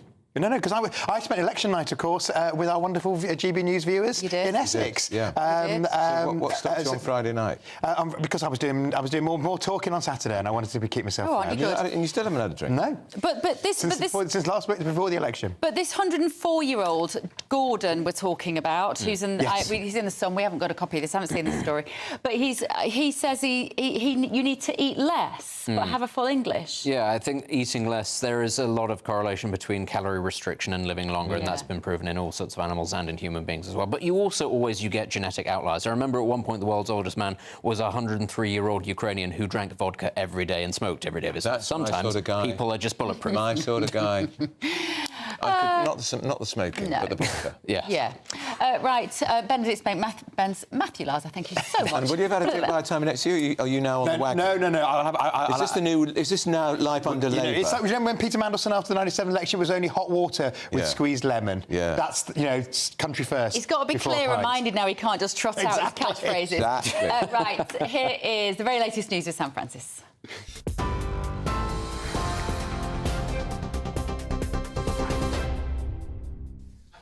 Very good morning to you. It's just after 11:30, and we'll start with the latest developments coming to us from Kyiv this morning, where we understand that a hospital there, a children's hospital, has been hit by a major airstrike as Russia launched a barrage of missiles across Ukraine.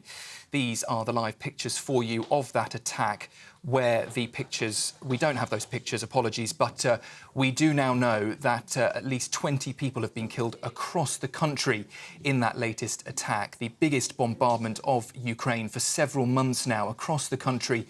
Multiple people killed, as I say, and around 50 others injured, according to the Interior Ministry. You can see there the pictures of the rescue efforts as they continue into the early hours of this morning at that children's hospital. Here, just days after the new Labour government has come into power, the first Channel migrants have reached UK waters, GB News can reveal this morning. These are live pictures of the Channel, where a small boat carrying dozens of migrants has now reached the port where those migrants are being brought ashore. The weather improved overnight, allowing people smugglers to start launching boats again. It's the first successful crossing since 85 migrants arrived in 2 dinghies on the 1st of July, and follows reports suggesting that large numbers of migrants were waiting for a Labour government before crossing, believing that Labour's decision to scrap the Rwanda plan would act as a so-called pull factor. Meanwhile, former Prime Minister Sir Tony Blair is urging the new government to bring in digital ID cards to control immigration. However, the Home Secretary says it's not part of Labour's policy. Instead, Yvette Cooper insists setting up a new border security command will bring an end to people smuggling across the Channel. And it comes after Sir Keir Starmer announced the Rwanda scheme is dead and buried, claiming that he's not prepared to continue with the gimmick of politics. And as a new Labour government enters its first full week in power, a number of announcements have been revealed today, including plans to liberalise planning laws, boost dentist appointments and recruit more teachers. The new Prime Minister, Sir Keir Starmer, has spent the morning in Belfast, where he's been meeting with the heads of the main parties at Stormont. And the UK's first female Chancellor is promising to make it a national mission to kickstart economic growth. Rachel Reeves has used her first speech in office this morning to reveal some of the planning changes that she says are on the way, pledging to restore mandatory housing targets and also ending a ban on new onshore wind in England. The Chancellor has previously called the planning system the greatest single obstacle to economic success. In the US, Boeing has agreed to pay £190 million in fines to authorities there to avoid criminal trial over 2 crashes of its 737 MAX jetliners. The plane makers pleaded guilty to a fraud charge following the deaths of 346 passengers and crew. Families of the victims have criticised that decision, though, saying it allows Boeing to avoid full responsibility.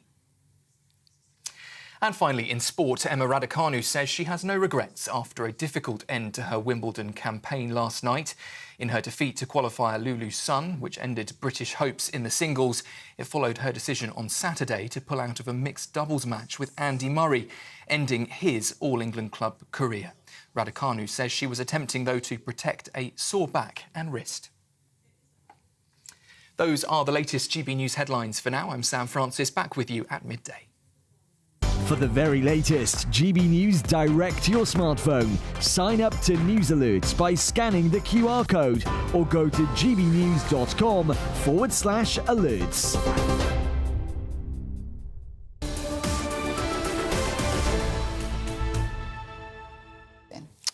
Honestly, Tom and Emily are here with us. We have one job. Apologising. I've just been saying sorry. Normally at this time during the adverts, I bring in some biscuits. You do. For a very, very hungry Mr. Andrew Pearce. Yeah. And sadly, I've forgotten the biscuits today. Because the production team failed to get us our digestive biscuits. Yeah. He's got Jammy Dodgers today. Oh, it would have been a treat. But yeah. I'd say go and get them now. You have never we do need to know what's on more your like programme. a drama queen in your life. No divas here, no divas here. Right, what have you got on the show, guys, today? We've got quite a lot coming up, actually. Good. We're going to be hearing from Nigel Farage. We're going to be hearing from Robert Jenrick, who looks like he's throwing his hat in the ring when it comes to the Tory leadership, so we'll find out more. And he's going to get Braverman's votes, because she's not going to get anywhere. Suella Braverman, the former Home Secretary. He's already got Danny Kruger. It's very, very interesting looking at the sort of three figures who are out of the blocks first yesterday. You had Jenrick, Victoria Atkins, and Suella Braverman. Yeah. I think of all of those three, and of course there are many more people. We haven't yet heard from Kemi, we haven't yet heard from James Cleverly. Ian Duncan Smith. This has been touted. But I think of all of the people who've so far declared, Jenrick sounded the most lucid, sounded the most well put together. I think he's worth a good outside bet. Yeah. Really do. There's something a bit... you know, the leader of the Canadian Tories, currently 20, 25 points ahead in the polls, an almost inverse situation as here. He's called Pierre Poilievre. There's something a bit about him that's about Jenrick. And, of course, Jenrick resigned from his cabinet position because Rishi Sunak wouldn't take immigration seriously, in his words. So that will go down well with the party membership, I'm sure. But also, if Victoria Atkins really thinks the Tory government's best achievement in the last 14 years was gay marriage, dear God. They always put that out, don't they? They always put that out. All that and more from midday. Up next, find out why a patrol team in Bradford is making headlines with Britain's Newsroom on GB News.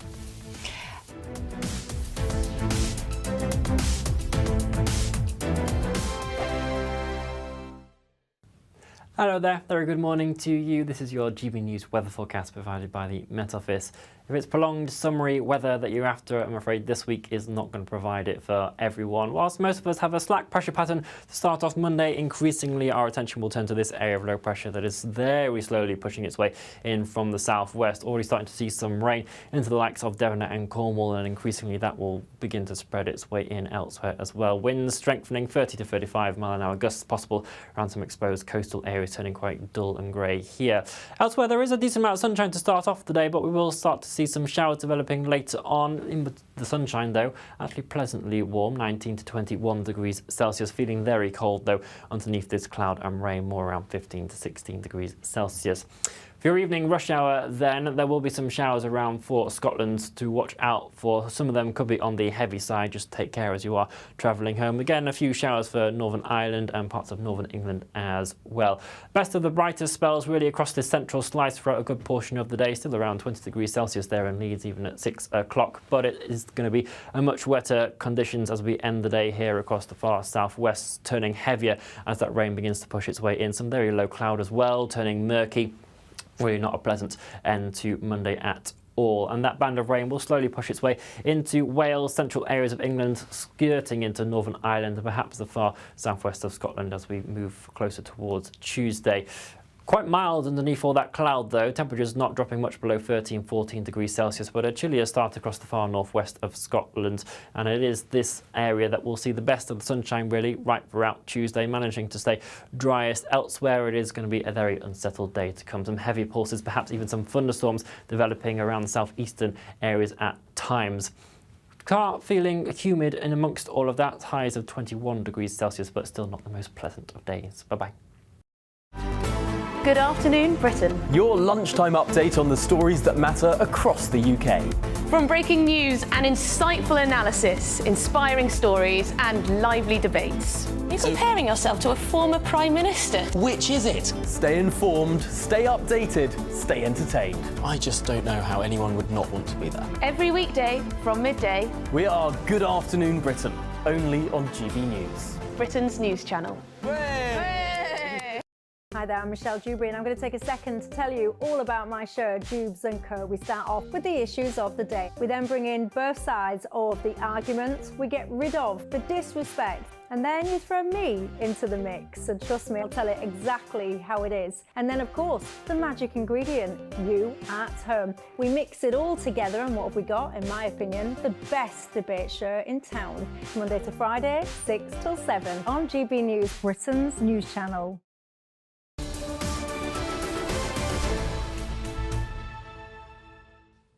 (11:41). This is Britain's Newsroom on GB News with me, Bev Turner, and Andrew Pearce. Now, a new patrol team in Bradford is making headlines as it moves to control antisocial behaviour in the city centre to improve safety and security for residents. GB News' Yorkshire and Humber reporter Anna Riley went to find out more.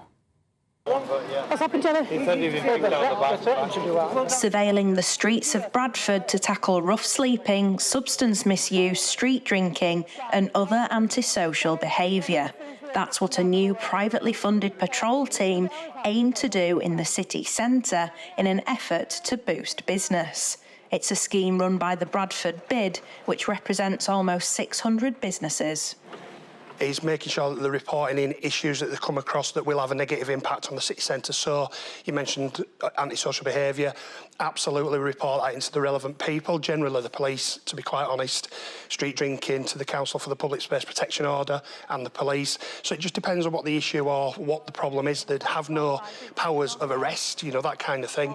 But seeing somebody walking around with a radio on, a body cam potentially, with a direct link through to CCTV, it really reassures and it gives businesses that confidence that there are people out there that are looking after the place on their behalf. The patrol team helps to bridge the gap between police, the council and businesses. You've got someone sitting there, potential begging for money of people, or maybe could be potential harassing people. So we'll be looking out for things like this, engaging with them, seeing if they've had any help, any support, or if we could signpost them to the right people. Or if there's any antisocial behaviour, anything going on, any shouting, we'll engage with that. Loud music. We'll engage with people, you know, doing stuff that, you know, just that attracts attention of the public visiting the city. Hi Tom, how are you doing? Nice to see you. The Turles Green pub has already seen the positive impact of the patrols. It just makes it feel a lot safer. Not only are our customers and our staff safe, but kind of the whole city centre of Bradford is a lot safer when you've got people like these guys coming in, checking on us, making sure everything's running smoothly. You can see fights, you can see like drug use quite frequently. Although it does get dealt with, it's sometimes something that isn't really welcoming for Bradford. With shoppers feeling the financial pinch, this scheme also aims to increase footfall in stores. It's tough everywhere throughout the country. You know, there's a cost of living crisis. People are hard pushed with utility bills, their mortgages, their rent payments. So we have to make it easy for them to come here, not more difficult. Bradford is the City of Culture 2025, and it's hoped these patrols will encourage more people to visit in the run-up to next year. Anna Riley, GB News. Well, thank you for that. Fascinating, actually. Now, still to come, we're going to bring you the latest on the fallout from the French election as President Macron has rejected his Prime Minister's offer of resignation. Well, it's all his fault, calling the early election. This is Britain's Newsroom on GB News. Stay tuned.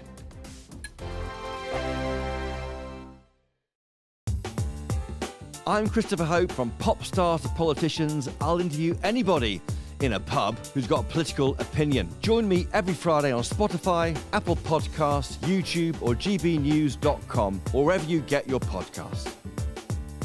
This is GB News, the People's Channel. If you want your news to be straight talking, this is a nightmare for the Conservatives again. down to earth, It's not just Nottingham where this is happening, is it? and most importantly, honest, Hard-working, middle-class taxpayers, they'll get their book thrown at them. then catch me, Martin Daubney, Monday to Friday, 3 till 6 p.m. on GB News, Britain's news channel.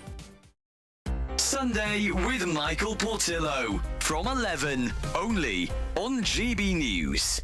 We've been talking about the White House is concerned with playing down concerns about the health of President Biden, who's apparently taken to freezing during public events. Italy's Prime Minister Giorgia Meloni was seen herding the president back into a photo with world leaders after he shuffled aimlessly away from the group. In the last few days, videos and images of the president freezing at a fundraising event went viral, but the White House stated that they were deceptively edited cheap fakes. With me now, again, is my panel, the historian and broadcaster Tessa Dunlop and the associate comment editor of The Telegraph, Mujaz Ahmed.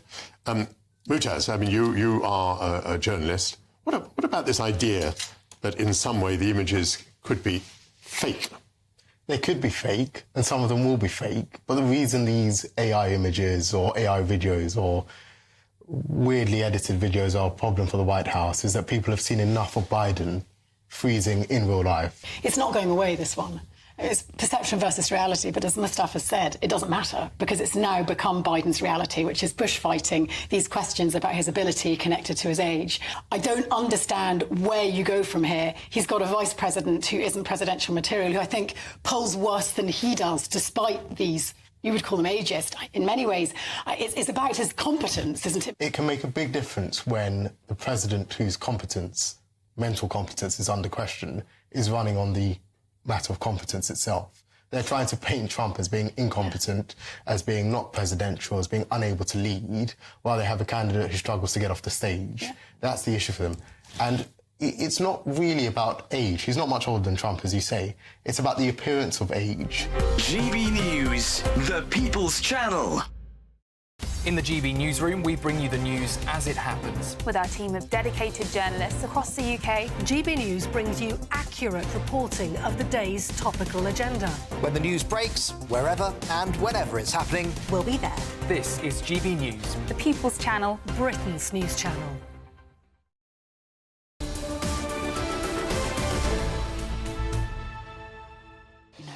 Well, we thought we had some upsets in our election last week, pretty much as the polls have been predicting. But the French President Emmanuel Macron has now rejected his Prime Minister's offer of resignation, asking him to stay in office for now.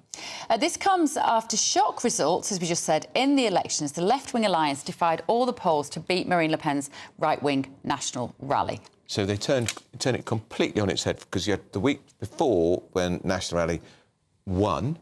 Yeah. Macron humiliated, but the left right was very ahead. Excited. But they all combined to keep Marine Le Pen out. It's the voting system. Well, let's speak to the journalist Alex Seal, who specialises in French politics. Alex, morning to you. Before we talk about the overall picture, I've sort of got this is just my instinct. She may be Marine Le Pen has dodged a bullet, because we are now going to get complete chaos. There's no overall majority. The Prime Minister wants to resign. Macron doesn't want to let him go. The left-wing coalition is full of people who really can't stand the sight of each other, the leading figure being their very own version of Jeremy Corbyn. It could be that this whole left-wing coalition implodes in a matter of months, in which case Marine Le Pen, standing on the sidelines, maybe her and National Rally are the beneficiary. Well, you know, France is facing a political deadlock. It might take weeks or months to form a new government. Gabriel Attal, the French Prime Minister, went to see Emmanuel Macron this morning at the Élysée Palace, and Emmanuel Macron asked him to stay on to ensure the stability of the election and after the election. And also, it's just 18 days to go until Paris hosts the Olympic Games. Yeah. So overall, no party has a majority. So Emmanuel Macron is really facing a lot of problems to build a coalition. He might have to build a coalition with the right wing and the left wing. So it'll take ages to form a government. But Alex, just to do this on the eve of the Olympic Games, the great Olympic Games, the great international showcase for France, and to have political turmoil, and you could even have a Prime Minister resigning on the eve of the Olympics or even during them. I think Emmanuel Macron wants him to stay on maybe until after the Olympic Games, until September, and maybe it's Emmanuel Macron who decides who to name as the prime minister. So he'll be working hard with other members, maybe of France and Unbowed, La France Insoumise, and left-wing politicians and right-wing politicians, in order to find a capable prime minister who will really change things in France. And people voted for the far right, for the National Rally, because some people were angry. There's a cost of living crisis in France, and people can't pay their bills. So really, it's really terrible. What's going to happen? Well, there's going to be a deadlock right now, and I think it's going to happen throughout the Olympic Games and throughout that period. And now Emmanuel Macron will have to find a prime minister. He has to discuss with other political parties. So it's going to be deadlock for French people, but they like to speak about politics, and so it's going to really entertain them all throughout the summer. Thank you, Alex Seal, French journalist. We haven't got to any of our emails on this show. Can you stop messing with your phone, Andrew? Well, I was trying to Google what the name of the French Prime Minister, because I don't remember his name. Oh, the young guy? No, he didn't get it, because we were going to get the 28-year-old who was the whiz kid of French politics. Yes. But, of course, he now doesn't get in because of this extraordinary... Well, we think our voting system is extraordinary. Macron decides. I know, it is ridiculous. And like I said, we've got the Olympics in less than 2 weeks. I know, amazing. There's rioting on the streets of France. And also, you know, the right wing do feel very hard done by, because there was this extreme collusion, effectively, by the left, which I know the Europeans, they love a bit of strategic voting, don't they? It's all very... They just would feel scarred if a Le Pen got into... but I think this she's the beneficiary, because there's going to be chaos and horse trading and division and riots. And what if this all reflects on the Olympic Games? Macron won't be forgiven, and the left-wing coalition, she's well out of it. Well, let's see what you have been saying at home. Robert has said it is a tactical coalition formed to stop Le Pen. The parties involved in the coalition fundamentally disagree with each other, and so this project may not last very long. Le Pen got the highest vote share. And a lot of you commenting on what Rachel Reeves was saying today about the planning issues here. Titch says, I warned you all months ago about Labour's grey belt. Yeah, that's right. Locals need to push back hard when they come to build a block of flats or a wind turbine in your back garden. And she said the ban on wind turbines was absurd. Look, shove them in the ocean. Shove them in the ocean. There's enough of it. Mike has said planning laws are not easy to change, and he's right, you see. It's all very well Rachel Reeves saying, oh, we're just going to change the planning laws. That easy. Well, you know who's going to be lining up now are all the lawyers in the background going, excellent, this is going to take us a while and make us a lot of money. But we do have to do something with planning. We want to see more houses built. We want to stop that block of houses that isn't... Yeah, but people don't tend to want them in nice greenbelt land, which they're now going to call grey. Yeah, well, some of it is great. I think the grey land is sort of some of that stuff that we would call infill, isn't it? You've got a town, you've got another town, you've got to be careful. But when you come into lots of railway stations, you see all this brownfield land. Why don't they build on that? Well, they're going to, and it's all going to be marvellous. It's all going to be the sunny uplands of the new Labour government. And don't forget the trains are going to run on time as well. And that is it for today. We have made it to the end of the show. We will be back tomorrow morning. First week of the brave new dawn.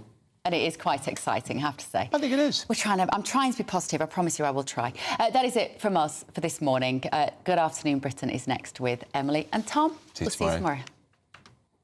Two big, important interviews to set off the political agenda for the week. Not only will we be speaking to Nigel Farage with his new Bridgehead cohort of Reform MPs, but also touted Tory leadership contender Robert Jenrick. Yes, indeed, and we may have a new government, but the same old problems. The boats are very much still arriving. We're going to be live in Dover to see what's happening.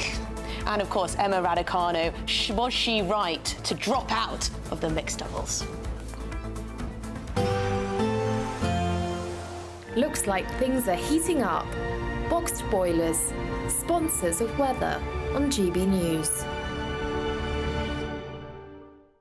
Hello there, very good morning to you. This is your GB News weather forecast provided by the Met Office.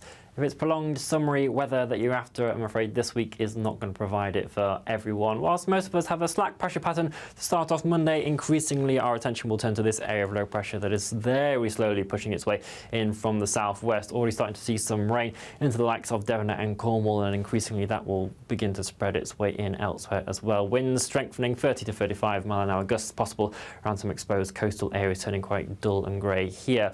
Elsewhere, there is a decent amount of sunshine to start off the day, but we will start to see some showers developing later on. In the sunshine, though, actually pleasantly warm, 19 to 21 degrees Celsius. Feeling very cold, though, underneath this cloud and rain, more around 15 to 16 degrees Celsius. For your evening rush hour, then, there will be some showers around for Scotland to watch out for. Some of them could be on the heavy side. Just take care as you are travelling home. Again, a few showers for Northern Ireland and parts of Northern England as well. Best of the brightest spells really across this central slice throughout a good portion of the day. Still around 20 degrees Celsius there in Leeds, even at 6 o'clock. But it is going to be a much wetter conditions as we end the day here across the far southwest, turning heavier as that rain begins to push its way in. Some very low cloud as well, turning murky. Really not a pleasant end to Monday at all. And that band of rain will slowly push its way into Wales, central areas of England, skirting into Northern Ireland and perhaps the far southwest of Scotland as we move closer towards Tuesday. Quite mild underneath all that cloud, though. Temperatures not dropping much below 13, 14 degrees Celsius, but a chillier start across the far northwest of Scotland. And it is this area that will see the best of the sunshine, really, right throughout Tuesday, managing to stay driest. Elsewhere, it is going to be a very unsettled day to come. Some heavy pulses, perhaps even some thunderstorms developing around the southeastern areas at times. Feeling humid in amongst all of that, highs of 21 degrees Celsius, but still not the most pleasant of days. That warm feeling inside from Boxed Boilers, sponsors of weather on GB News.